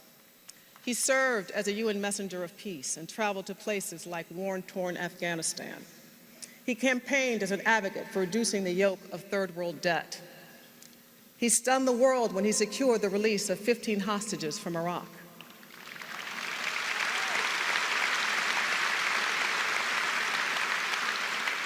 As his voice grew softer, his message took on greater meaning. He came full circle with the people of his country when he lit a torch that seemed to create new light in the 1996 Olympics.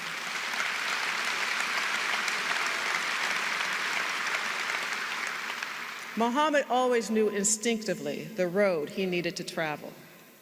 His friends know what I mean when I say he lived in the moment. He neither dwelled in the past nor harbored anxiety about the future. Muhammad loved to laugh, and he loved to play practical jokes on just about everybody. He was sure-footed in his self-awareness, secure in his faith, and he did not fear death. Yet his timing is once again poignant. His passing and its meaning for our time should not be overlooked. As we face uncertainty in a world and divisions at home, as to who we are as a people, Muhammad's life provides useful guidance. Muhammad was not one to give up on the power of understanding the boundless possibilities of love and the strength of our diversity. He counted among his friends people of all political persuasions, saw truth in all faiths and the nobility of all races, as witnessed here today.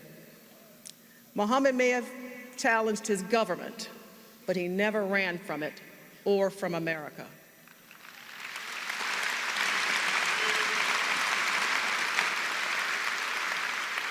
He loved this country, and he understood the hard choices that are born of freedom. I think he saw a nation's soul measured by the soul of its people. For his part, he saw the good soul in everyone.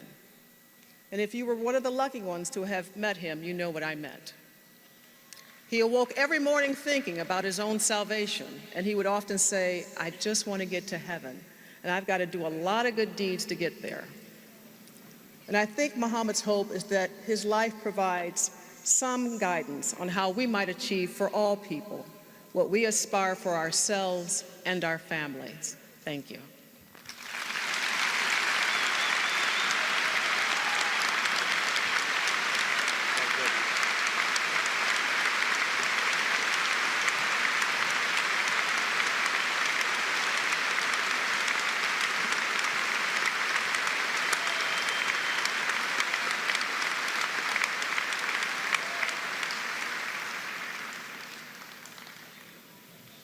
Ladies and gentlemen, Maryam Ali.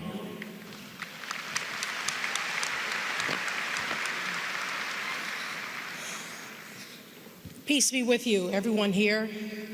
And on behalf of the Ali family, I just want to say thank you to Louisville, Kentucky.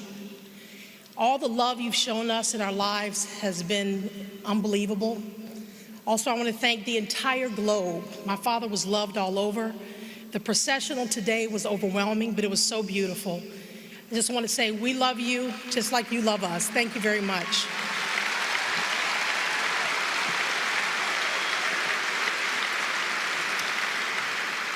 As you know, my father loved poetry. He was always rhyming and promoting his fights, and he had poems of the heart, spiritual poems, and poems to promote. And I just wrote a piece for him in honor of him on behalf of my sisters and brothers and everyone who loves my father. It's called Thank You, Our Dear Father. My heart was sore when your spirit soared. Your physical body is no more. But my mind tells different tales of all that you taught me, your family, and the masses. Most importantly, the belief in God who created humanity to thrive in equality. You fought for a purpose to uphold the principle that we as a people have divine human rights. Staring right into the eyes of oppression, you proclaim your beautiful complexion, your God-given skills, your independent will, and the freedom of your faith. As your daughter, I am grateful for all of our conversations about men, women, and relationships, guiding me to first have a loving relationship with self, refusing anyone to chip away at my esteem, and expect the respect of a queen.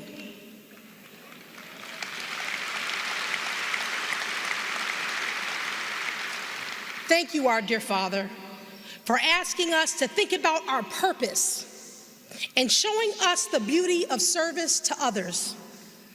We marveled at your sincere love for people as you treated all who approached you with dignity. Whether they were rich or poor, your kindness was unconditional, never perceiving anyone as beneath you. So many have shared personal stories about what you have meant to them, as you have exemplified values and qualities that have enhanced their lives. If I had every dollar for every story, I could paper the sky.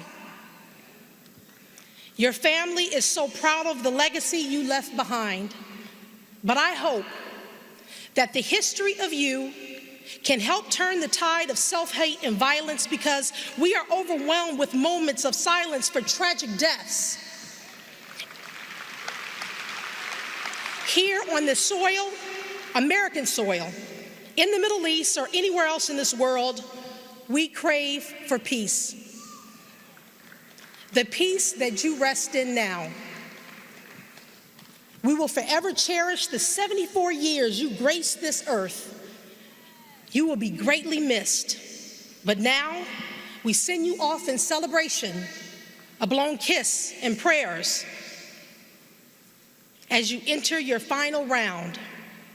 God's last boxing bell will sound in heaven. I love you. We all love you. Thank you very much.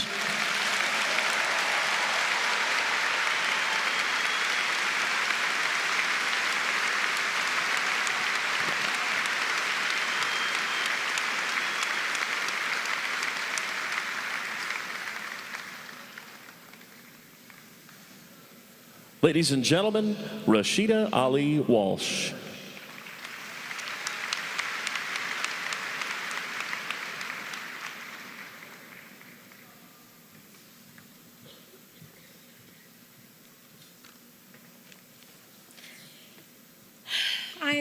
We are so honored that you have packed this room with your love.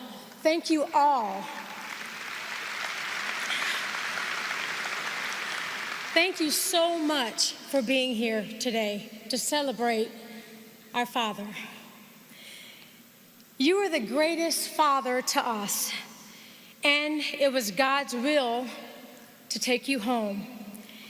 Your family will try our best to make you proud and carry on your legacy of giving and love.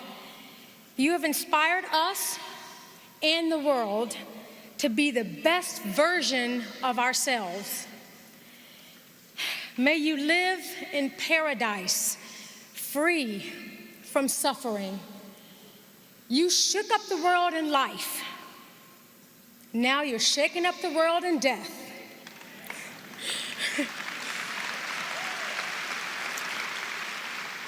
Daddy's looking at us now, right, and saying, I told you I was the greatest. No one compares to you, Daddy.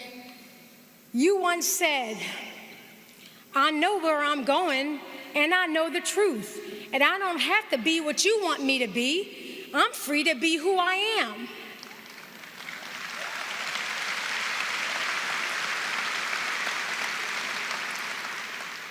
Now you are free to be with your Creator. We love you so much, Daddy. Until we meet again, fly, butterfly, fly.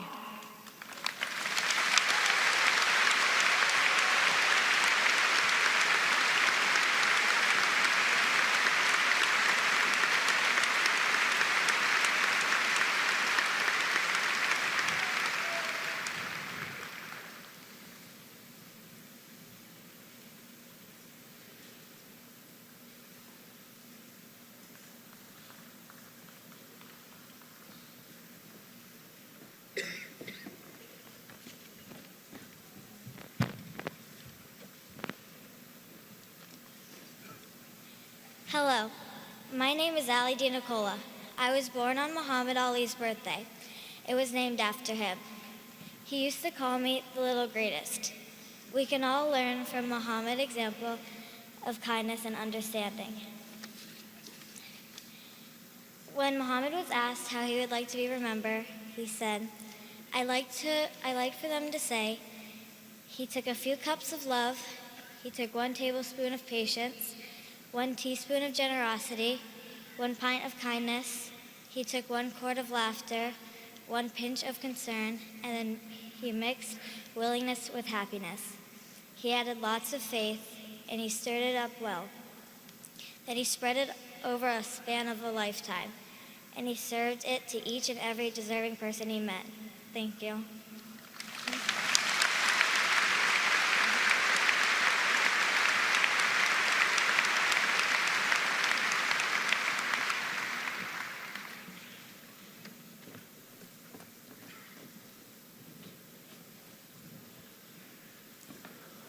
Ladies and gentlemen, Natasha Bunkur.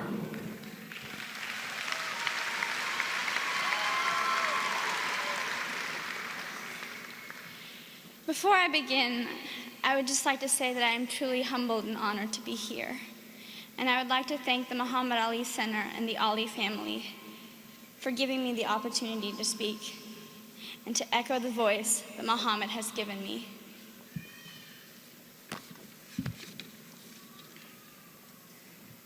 So let me tell you a story about a man who refused to believe that reality was a limitation to achieve the impossible. A man who once reached up through the pages of a textbook and touched the heart of an 8-year-old girl whose reflection of herself mirrored those who could not see past the color of her skin. But instead of drawing on that pain from the distorted reality, she found strength, just as this man did when he stood tall in the face of pelting rain and shouted, "I am the disturbance in the sea of your complacency, and I will never stop shaking your waves."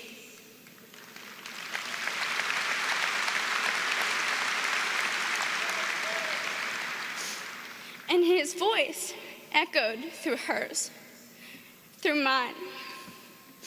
And she picked up the rocks that were thrown at her, and she threw them back with a voice so powerful that it turned all the pain that she had faced in her life into strength and tenacity.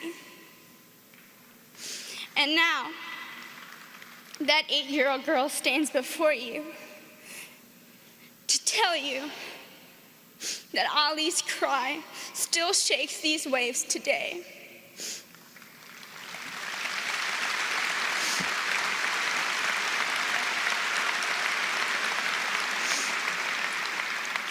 That we are to find strength in our identities, whether we are black or white or Asian or Hispanic, LGBT, disabled or able-bodied, Muslim, Jewish, Hindu or Christian.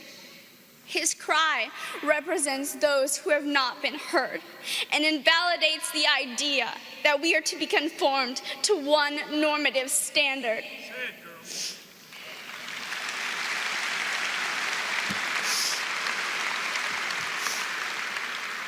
That is what it means to defeat the impossible. Because impossible is not a fact. Impossible is an opinion. Impossible is nothing.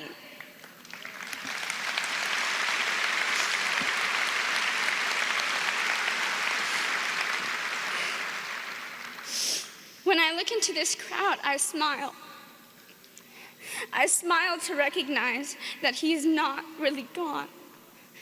He lives in you, and he lives in me, and he lives in every person that he has touched in every corner of this world.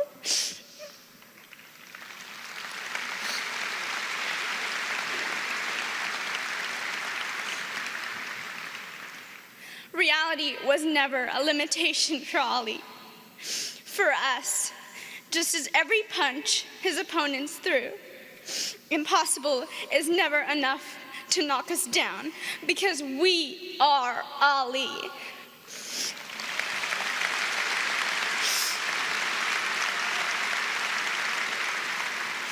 We are greater than the rocks or the punches that we throw at each other.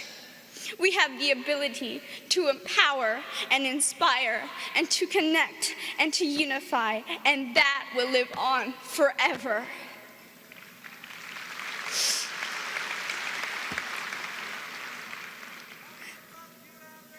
So let me tell you a story about a man. His name is Muhammad Ali. He is the greatest of all time.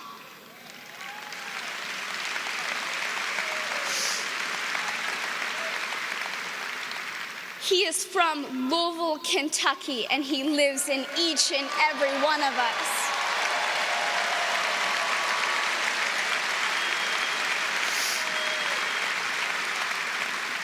And his story is far from over.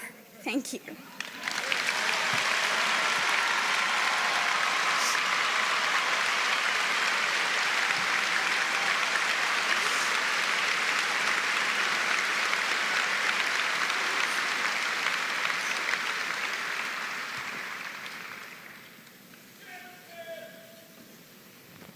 Ladies and gentlemen, John Ramsey.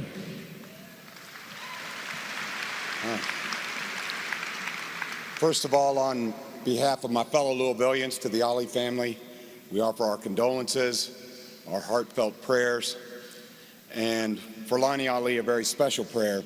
We know that Muhammad was blessed with many gifts, but none more precious than Lonnie Ali, and we thank you so much.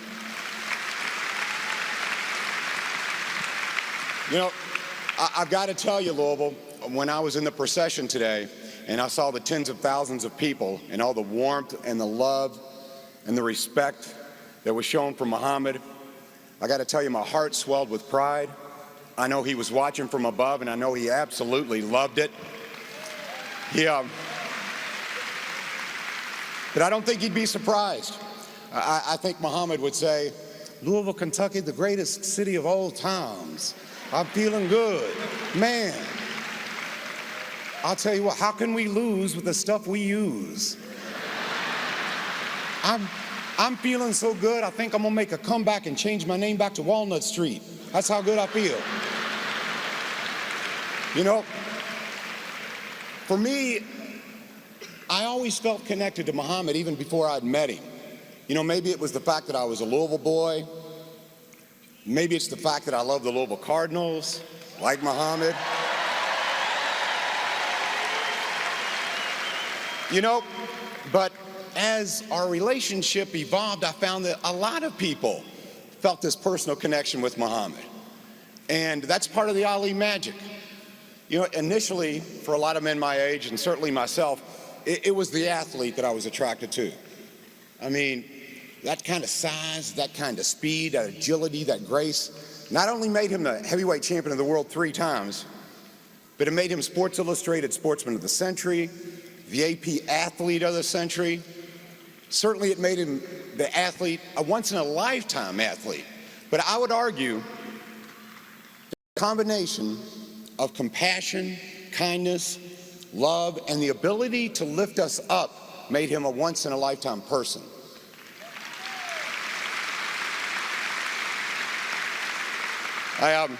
You know, Muhammad was blessed with many gifts, as I said, and he was a wise and faithful steward of those gifts. There's many stories about Muhammad, but there's a couple that really, to me, encapsulate what he was all about. I remember back in 2000, I made a trip to the Summer Olympics with Muhammad, and one day he decided we were going to go see a boxing match. And I remember we're ringside, the American wins, 15,000 people are chanting, USA, USA. And I thought, this is my Olympic moment. You know, I was filled with patriotic pride. The boxer came down from the ring. He took the obligatory picture with Muhammad, the fist-to-chin shot. Hundreds of photographers from around the world were taking pictures. You know, thousands of people cheering for Muhammad and this victorious fighter. And then Muhammad leaned down to me, whispered in my ear. He said, I want to see the loser. I said, excuse me? I want to see the loser.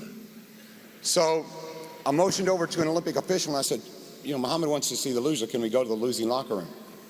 And we get to the losing locker room, and there's not tens of thousands of people. There's not any photographers. There's just a kid in the corner on a stool. He's got a towel around his neck. He's got a bloody mouse under his eye. This has got to be the lowest point of his athletic career at the very least. Felt like he let down his country. He's defeated. And the vibe in that room was literally the lowest of low. But then when Muhammad walks in, this kid recognizes him instantly. And in broken English, he says, Muhammad Ali. And Muhammad started dancing. He says, show me what you got, man. Show me what. And Muhammad starts throwing out jabs, and this kid starts ducking and smiling. Muhammad grabs him in a bear hug. And he said, I saw what you did out there, man. You look good, man. You're moving good. You can be a champion, man. He goes, don't give up. And I remember it warmed my heart how he took this kid from here to here in an instant. And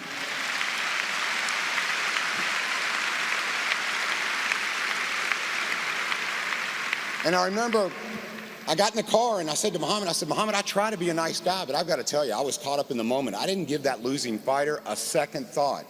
I said, Muhammad, you're the greatest. Muhammad said, tell me something I don't already know.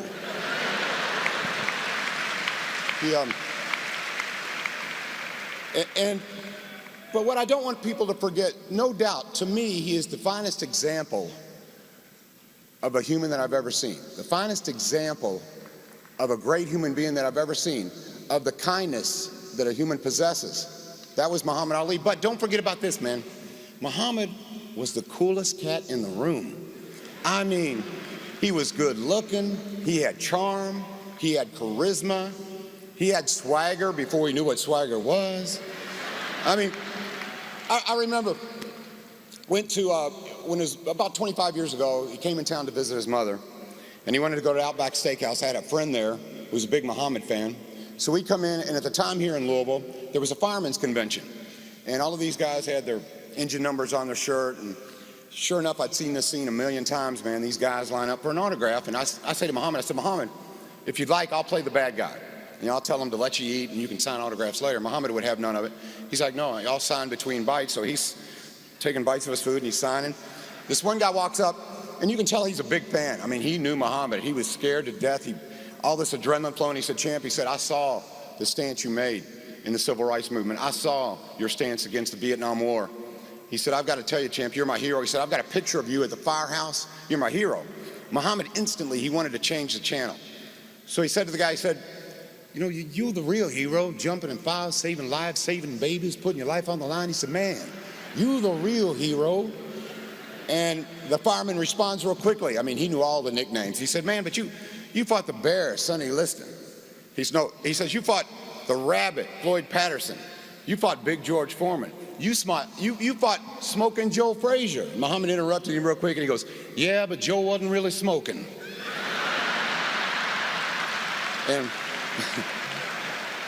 And I said, Muhammad, that's a good line. He goes, you're right, write that down.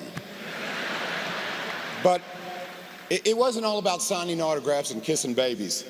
You know, if there was a village that needed food in a third world country, Muhammad was on plane, will travel with check. If there was a conflict and he could be part of a resolution, again, Muhammad will travel. As Lonnie had mentioned, if there were hostages to be released, Muhammad was a man of action. One of my favorite quotes, and I think it's right here in your program, Muhammad said, service to others is the rent you pay for your room here on earth. And I just want to say, champ, your rent is paid in full. Your rent is paid in full. Your rent is paid in full.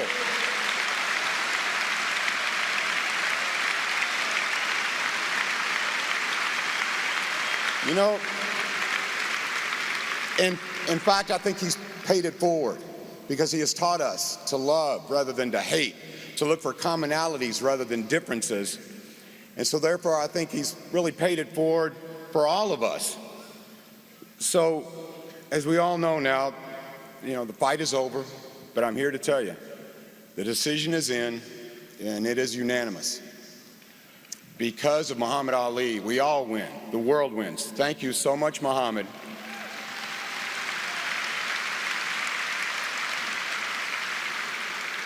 It is time for a man of peace to rest in peace, and thank you so very much.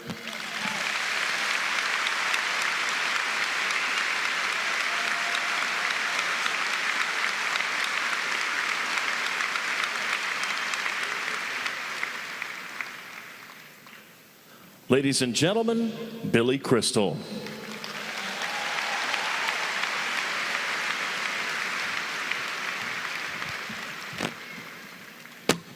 Thank you, ladies and gentlemen. We're at the halfway point.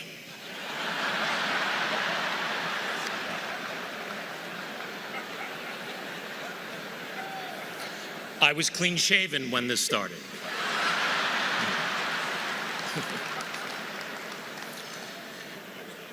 Dear Lonnie, family, friends, Mr. President, members of the clergy, all of these amazing people here in Louisville.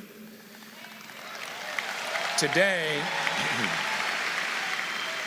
this outpouring of love and respect proves that 35 years after he stopped fighting, he is still the champion of the world.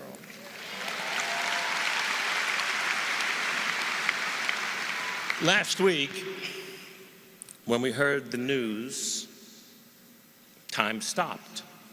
There was no war, there were no terrorists, no global catastrophes. The world stopped, took a deep breath, and sighed. Since then, my mind has been racing through my relationship with this amazing man, which is now 42 years that I know him. Every moment I can think of is cherished, and while others can tell you of his accomplishments, he wanted me to speak and tell you of some personal moments that we had together. I met him in 1974. I was just getting started as a stand-up comedian and struggling, but I had one good routine.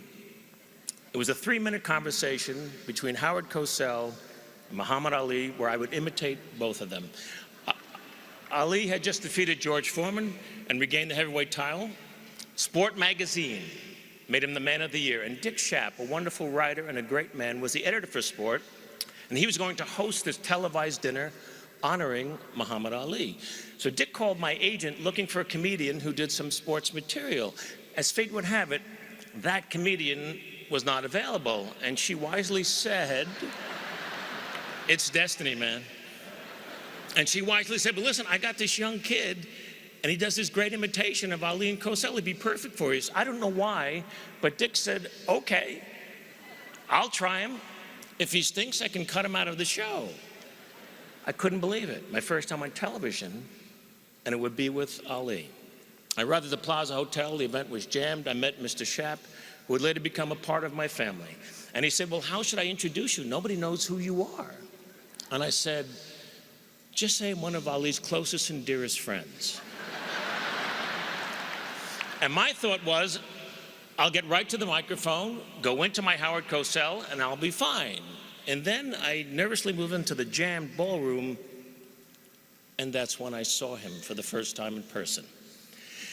It's very hard to describe how much he meant to me. You had to live in his time. It's great to look at clips, and it's amazing that we have them, but to live in his time, watching his fights, experiencing the genius of his talent was absolutely extraordinary. Every one of his fights was an aura of a Super Bowl. He did things nobody would do. He predicted the round that he would knock somebody out in, and then he would do it. He was funny. He was beautiful. He was the most perfect athlete you ever saw, and those were his own words.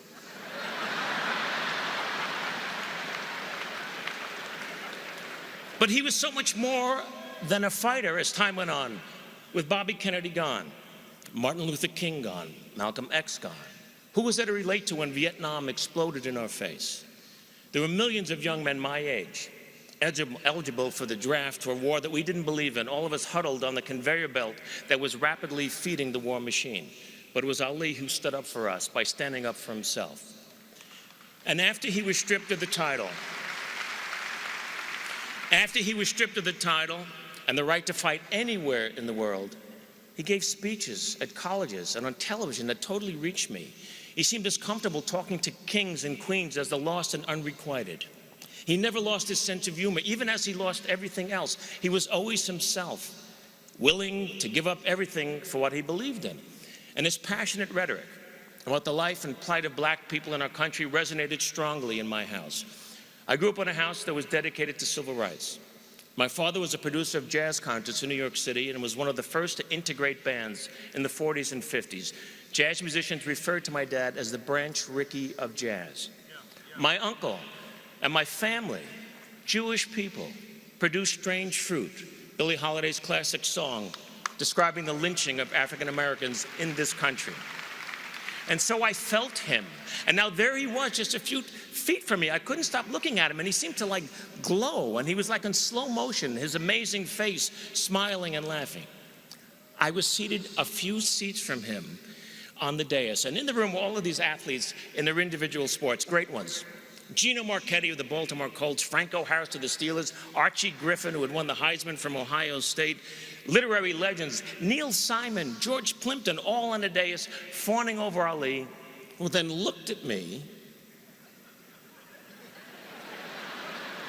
with an expression that seemed to say, "What is Joel Gray doing here?" Mr. Schaap introduced me as one of Ali's closest and dearest friends. 2 people clapped. My wife and the agent. I rose, Ali still staring at me. I passed right behind him, got to the podium, went right into the Cosell. Hello everyone, Howard Cosell coming to you live from Zaire. Some would pronounce it Zaire. They're wrong. It got big laughs. And then I went into the Ali. Everybody's talking about George Foreman. I want to talk about George Foreman. George Foreman was ugly. He's so slow. George was slow. I come on, voop, voop, voop. And then I rope-a-dope George, and I'm still fast at 33 years of age. I'm so fast I can turn up the lights, be in my bed before the room gets dark.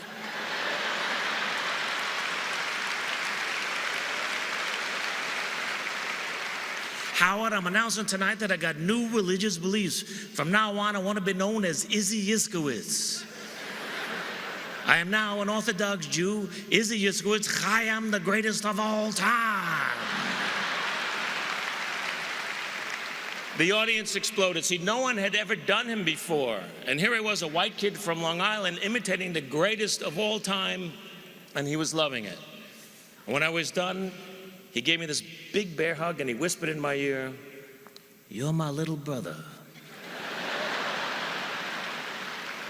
Which is what he always called me until the last time that I saw him. We were always there for each other. If he needed me for something, I was there. He came to anything I asked him to do. Most memorable, he was an honorary chairman for a dinner and a very important event where I was being honored by the Hebrew University in Jerusalem. He did all of this promotion for it. He came to the dinner. He sat with my family for the entire evening. He took photographs with everybody. The most famous Muslim man in the world honoring his Jewish friend. And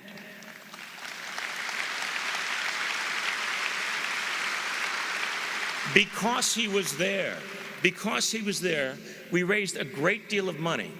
And I was able to use it to endow the university in Jerusalem with something that I told him about.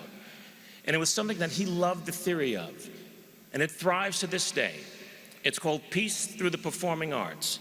It's a theater group where Israeli, Arab, and Palestinian actors, writers, and directors all work together in peace, creating original works of art. And that doesn't happen without him. I had so many funny, unusual moments with him. I sat next to him at Howard Cosell's funeral, a very somber day to be sure. Closed casket was on the stage. Muhammad and I were sitting somewhere over there next to each other. And he quietly whispered to me, "Little brother, do you think he's wearing his hairpiece?"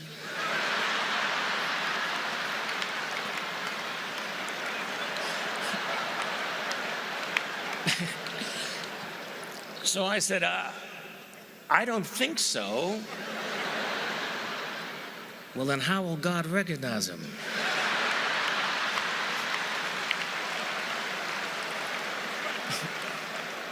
So I said, "Champ, once he opens his mouth, God will know." So we started laughing. It was a muffled laugh at first, but then we couldn't contain ourselves. Here we were at a funeral, me with Muhammad Ali, laughing like two little kids who heard something dirty in church. You know, we're just laughing and laughing. And then he looked at me and he whispered, "Howard was a good man."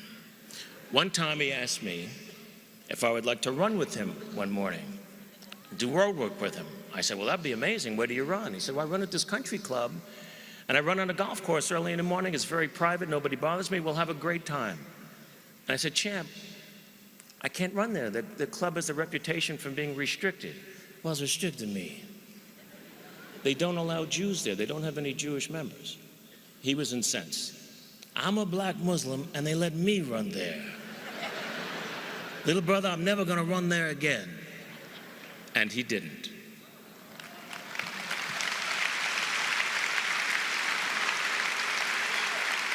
My favorite memory perhaps was 1979. He had just retired, and there was a retirement party at the Forum, Los Angeles, for Muhammad and 20,000 of his closest friends in Los Angeles. I performed a piece that I had created. The imitation had grown into a life story. It's called 15 Rounds. And I play him from the age of 18 until he's 36, ready for the rematch with Leon Spinks. I posted it on the internet last week, footage that nobody had ever seen before of me portraying Ali, doing his life for him all those years ago in 1979. There were 20,000 people there, but I was doing it only for him. It's one of my favorite performances that I've ever done in my life. I sort of got lost in him. I didn't even know where I was at the end of the performance. And suddenly I'm backstage with another heavyweight champion, Richard Pryor. And Pryor is holding on to me, crying. And then I see Ali coming. And he's got a full head of steam, and he's looking only at me, and he nudged Mr. Pryor aside, and he whispered in my ear with a big bear hug, "Little brother, you made my life better than it was." But didn't he make all of our lives a little bit better than they were?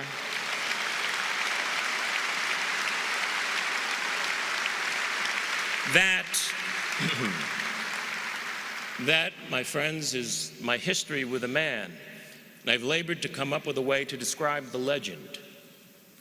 He was a tremendous bolt of lightning, created by Mother Nature out of thin air, a fantastic combination of power and beauty. We've seen still photographs of lightning bolts at the moment of impact, ferocious in its strength, magnificent in its elegance. And at the moment of impact, it lights up everything around it, so you can see everything clearly. Muhammad Ali struck us in the middle of America's darkest night, in the heart of its most threatening gathering storm. His power toppled the mightiest of foes, and his intense light shined on America. And we were able to see clearly injustice, inequality, poverty, pride, self-realization, courage, laughter, love, joy, and religious freedom for all. Ali forced us to take a look at ourselves. This brash young man who thrilled us, angered us, confused, and challenged us ultimately became a silent messenger of peace, who taught us that life is best when you build bridges between people, not walls.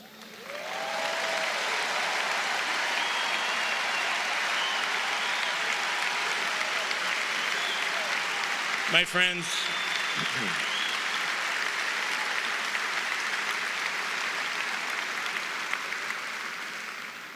only once in 1,000 years or so do we get to hear a Mozart or see a Picasso, read a Shakespeare.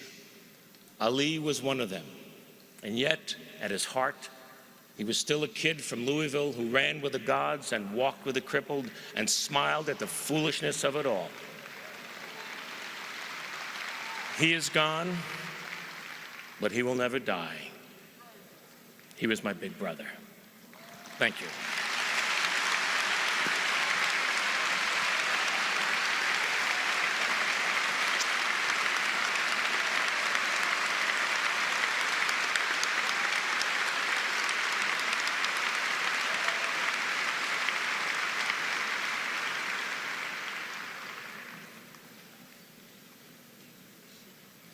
Ladies and gentlemen, Bryant Gumbel.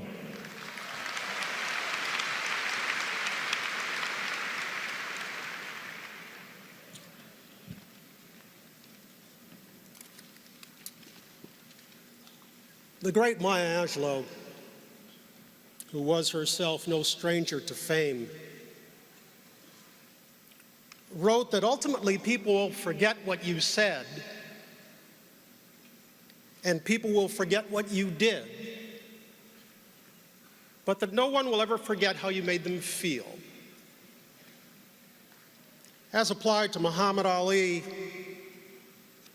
the march of time may one day diminish his boasts and his poetry, maybe even his butterflies and bees. It may even one day dull the memories of the thriller in Manila and the rumble in the jungle. But I doubt any of us will ever forget how Muhammad Ali made us feel. And I'm not talking about how proud he made you feel with his exploits, or how special he made you feel when you were privileged enough to be in his company.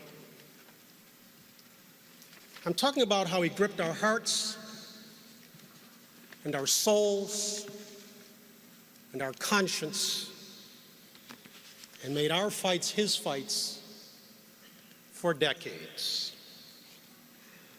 People like me, who were once young, semi-gifted, and black, will never forget what he freed within us. Some of us, like him, took pride in being black, bold, and brash. And because we were so unapologetic, we were, in the eyes of many, way too uppity. We were way too arrogant. Yet we reveled in being like him. By stretching society's boundaries as he did, he gave us levels of strength and courage we didn't even know we had. But Ali's impact was not limited to those of a certain race or of a certain religion or of a certain mindset. The greatness of this man for the ages was that he was, in fact, a man for all ages.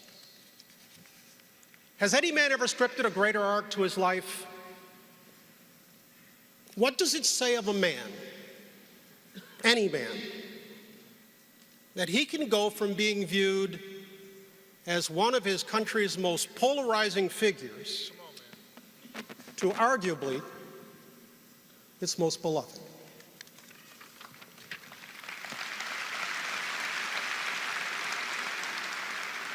And to do so without changing his nature or for a second compromising his principles. Yeah, you know, there were great causes, there were great national movements, there were huge divisions that afforded Ali unusual opportunities to symbolize our struggles. But Harry Truman had it right when he said men make history and not the other way around. Or as Lauryn Hill so nicely put it, consequence is no coincidence. Befitting his stature as the GOAT, Muhammad Ali never shied away from a fight. He fought not just the biggest and baddest men of his day inside the ropes, but outside the ring he also went toe-to-toe with an array of critics, a seemingly endless succession of societal norms, the architects of a vile, immoral war, the US government. He even fought, ultimately to his detriment, the limitations of Father Time.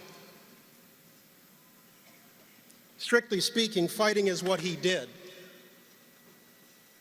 But he broadened that definition by sharing his struggles with us and by viewing our struggles as his. And so it was that at various times he accepted and led battles on behalf of his race,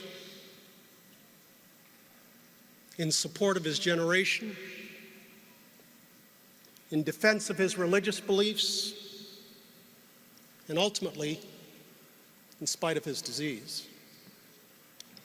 I happen to have been overseas working in Norway this past week. My buddy Matt called, told me the champ had been taken to the hospital. At this time, it was really serious. Right away, I called Lonnie, who was, as always, a pillar of strength. And as we discussed the medical details, the doctor's views, and the ugly realities of mortality, Lonnie said, "Bryant, the world still needs him." And indeed it does. The world needs a champion who always worked to bridge the economic and social divides that threaten a nation that he dearly loved. The world needs a champion that always symbolized the best of Islam to offset the hatred born of fear. And the world needs a champion who believed in fairness and inclusion for all. Hating people because of their color is wrong, Ali said. And it doesn't matter which color does the hating. It's just plain wrong.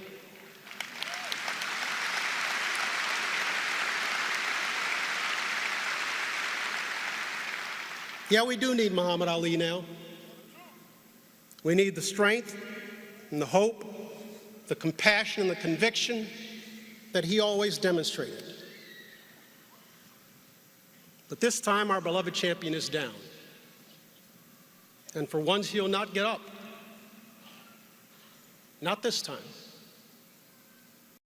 Not ever again. Let me close with a quick personal story.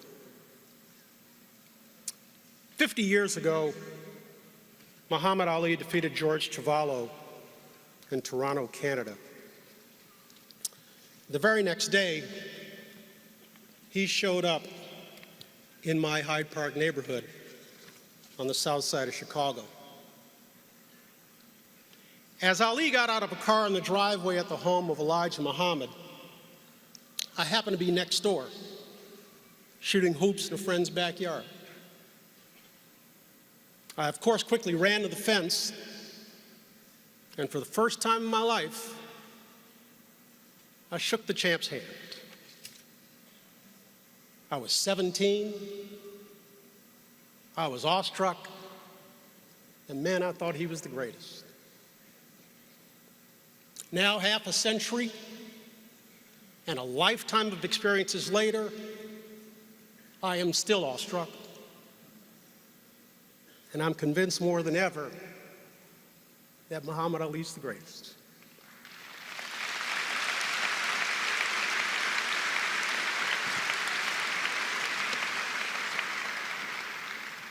To be standing here by virtue of his and Lonnie's request, it's mind-numbing. The honor that Ali has done me today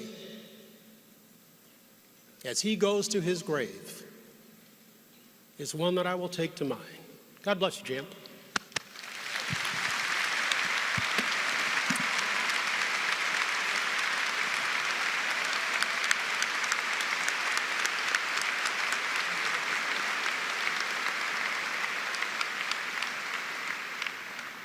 Ladies and gentlemen, the 42nd President of the United States, the Honorable William Jefferson Clinton.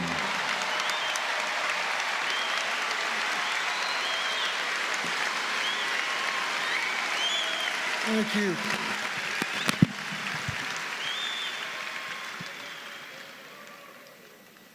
I can just hear Muhammad saying now, well, I thought I should be eulogized by at least one president. And by making you last in a long, long, long, long line, I guaranteed you a standing ovation. I'm trying to think of what has been left unsaid. First, Lonnie,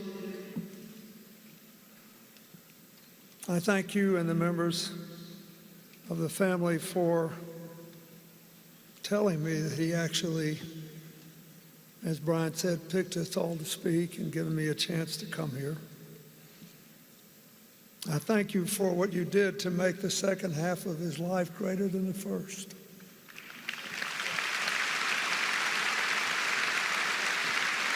I thank you for the Muhammad Ali Center and what it has come to represent to so many people. Here's what I'd like to say. I spend a lot of time now, as I get older and older and older, trying to figure out what makes people tick, how do they turn out the way they are, how do some people refuse to become victims and rise from every defeat. We've all seen the beautiful pictures of the home Muhammad Ali was a boy in, and people visiting and driving by. I think he decided something I hope every young person here will decide. I think he decided very young to write his own life story. I think he decided before he could possibly have worked it all out, and before fate and time could work their will on him, he decided that he would not be ever disempowered. He decided that not his race, nor his place, nor the expectations of others, positive, negative, or otherwise, would strip from him the power to write his own story. He decided first to use these stunning gifts: his strength and speed in the ring, his wit and way with words in managing the public, and his mind and heart to figure out at a fairly young age who he was, what he believed, and how to live with the consequences of acting on what he believed. A lot of people make it to steps 1 and 2 and still just can't quite manage living with the consequences of what he believed.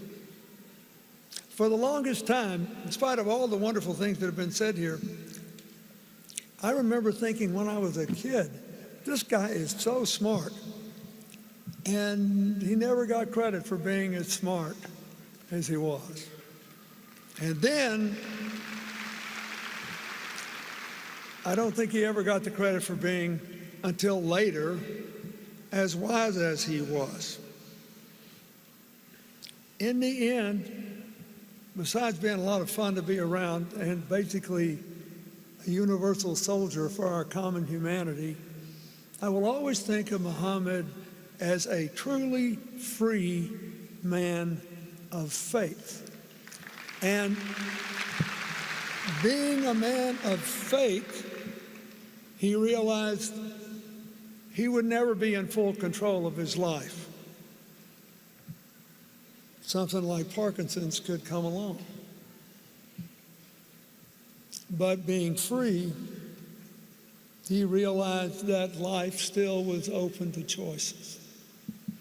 It is the choices that Muhammad Ali made that have brought us all here today in honor and love. And the only other thing I'd like to say, I think we all need to really, really think about, is that the first part of his life was dominated by the triumph of his truly unique gifts. We should never forget them. We should never stop looking at the movies. We should thank Will Smith for making his movie. We should all be thrilled. It was a thing of beauty. But the second part of his life was more important because he refused to be imprisoned by a disease that kept him hamstrung longer than Nelson Mandela was kept in prison in South Africa.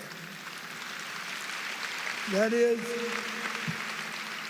in the second half of his life, he perfected gifts that we all have. Every single solitary one of us have gifts of mind and heart. It's just that he found a way to release them in ways large and small. I'll never forget, I asked Lonnie if she remembered the time when they were still living in Michigan, and I gave a speech in Southwest Michigan. There's an economic club there, and it's sort of a ritual when a president leaves office. And you had to get reacclimated. Nobody plays a song when you walk in a room anymore. You don't really know what you're supposed to do. And this club here, there, it's called the Economic Club, I think. They're used to acting like you still deserve to be listened to, and you got to get reacclimated. So they came to dinner, and they sat with me at this dinner. And he knew, somehow he knew, that I was a little off my feed that night. I was trying to imagine how to make this new life. And so he told me a really bad joke. And he told it so well, and he laughed so hard that I totally got over it and had a great time. He had that feel about, you know, there's no textbook for that, knowing where somebody else is in their head, picking up the body language.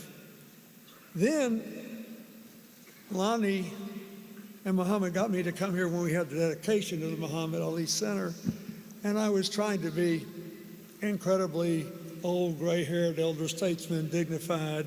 I got to elevate this guy. So I'm saying all this stuff in very high-tone language, and Muhammad sneaks up behind me and puts his fingers up.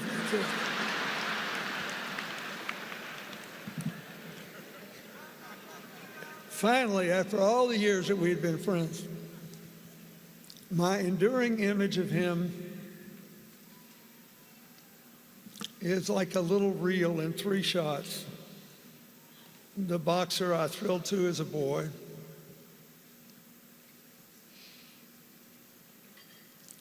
the man I watched take the last steps to light the Olympic flame when I was president.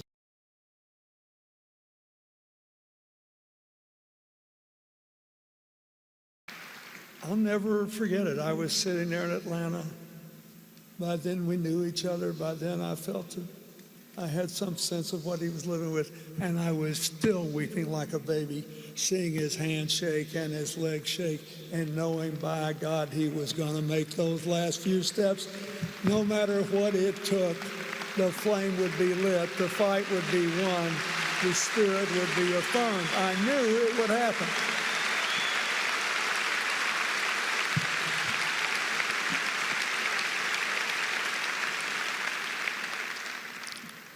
And then this,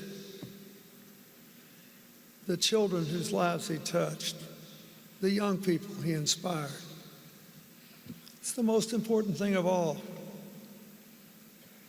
So I ask you to remember that.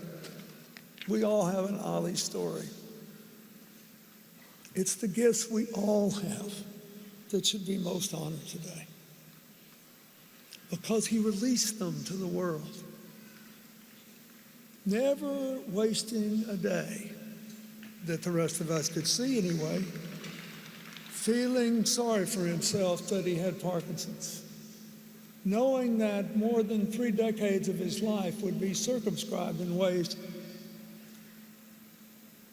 that would be chilling to the naked eye, but with a free spirit, it made his life bigger, not smaller, because other people, all of us, unlettered, unschooled, in the unleashing said, well, would you look at that?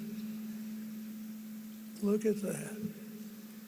May not be able to run across a ring anymore, may not be able to dodge everybody and exhaust everybody anymore, and he's bigger than ever, because he is a free man of faith, sharing the gifts we all have.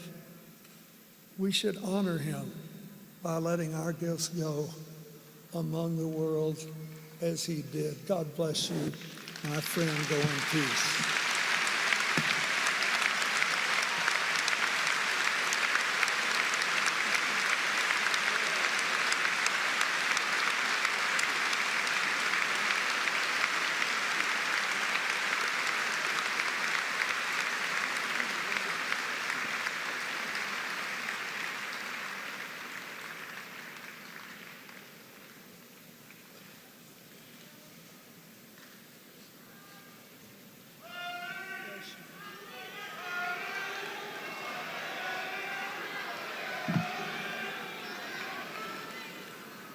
There'll be time for that. But right now is the time for silence. So will everyone rise and observe a period of silence, reflect on what the champ meant to you as the Ali family exits.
Ladies and gentlemen, thank you very much.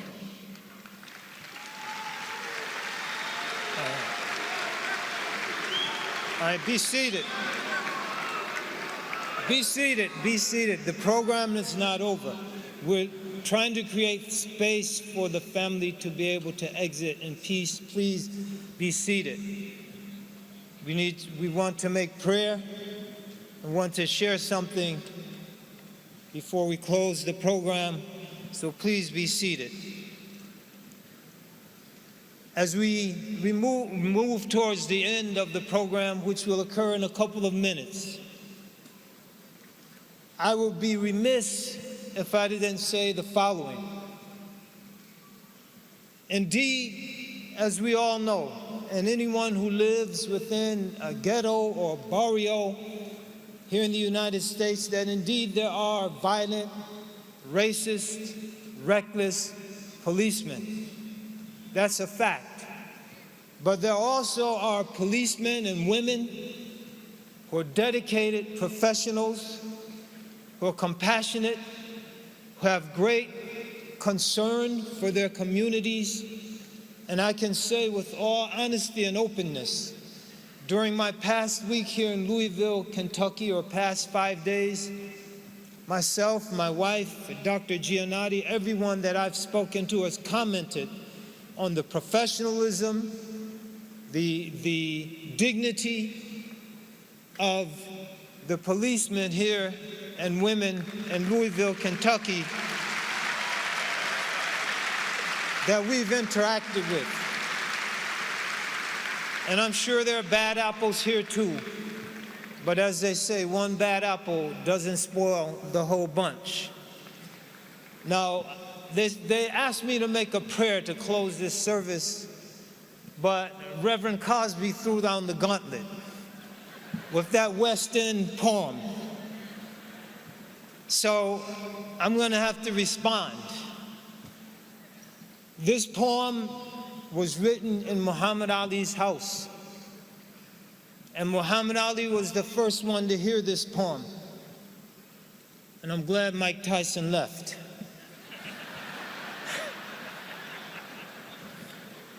It's two parts. Part one is Ali the fighter. He floated like a butterfly and stung like a bee, the greatest fighter this world has yet to see. His opponents agree on one thing, they all got it right. In the ring with Ali, your life was in danger that night. Had he lived during the time of Jack Johnson, Joe Louis, Marciano, or Max Schmeling, his superiority over all of the former would be telling. Had he fought Tyson or Holyfield at the height of his career, on the list of heavyweight champions, their names would not appear. If reindeer could box, he would have fought Donner and Blitzen. If presidents could fight, he would have fought Richard Nixon. For his right was filled with power and his left was relentless. He beat people so bad he'd have to engage in acts of repentance.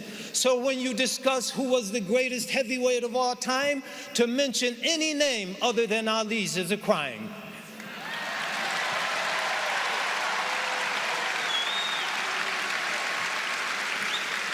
Now, then part two is Ali the man. With the grace of a butterfly and the tenacity of a bee, he struck many a blow against injustice and indignity and inequality. Coming of age during a time of legal segregation, he came to embody the highest values of the nation. Standing up for the truth, defying the warmongering throng, he declared, "I ain't got no quarrel with them Viet Cong." He would not take up the gun. He refused to pull the trigger. He quipped, "Ain't no Viet Cong ever called me nigger." Knowing when to attack and when to retreat, he brought an entire nation to his feet, not to cheer for his exploits going down in the ring, but to fall right in line with Malcolm and King. Willing to give up his title, the money, the lights, he dedicated himself to a higher fight. The fight for truth and justice to liberate lands occupied by the highest court in the land. His case would not be denied. With a heart made of gold and a spirit to match, he was able to rebuild his life almost starting from scratch. With the torch of love and the flame of good, he lit the fire of hope in the hearts of many boys and girls in the hood. Not knowing the word "I can't," he was never deterred, and because of his example, many a dream was not deferred. On the heart of every life he touched, he left an indelible stamp, and he will always be known as the people's champ.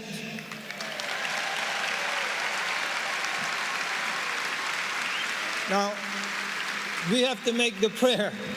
Muhammad Ali's spirit, his body is down, but his spirit is up. And it will stay up as long as we keep it up. And we keep it up as long as we live with the grace and dignity he lived with. As long as we love with the passion he loved with. As long as we share and care and give with the boundless generosity he exemplified. So God, as we leave this hall, as we depart from this August gathering, may we be blessed to love as he loved, to live as he lived, to share as he shared, to care as he cared, to the extent of our various capacities, and to float as freely as he floated. God bless, and blessings and peace upon Muhammad. Good evening.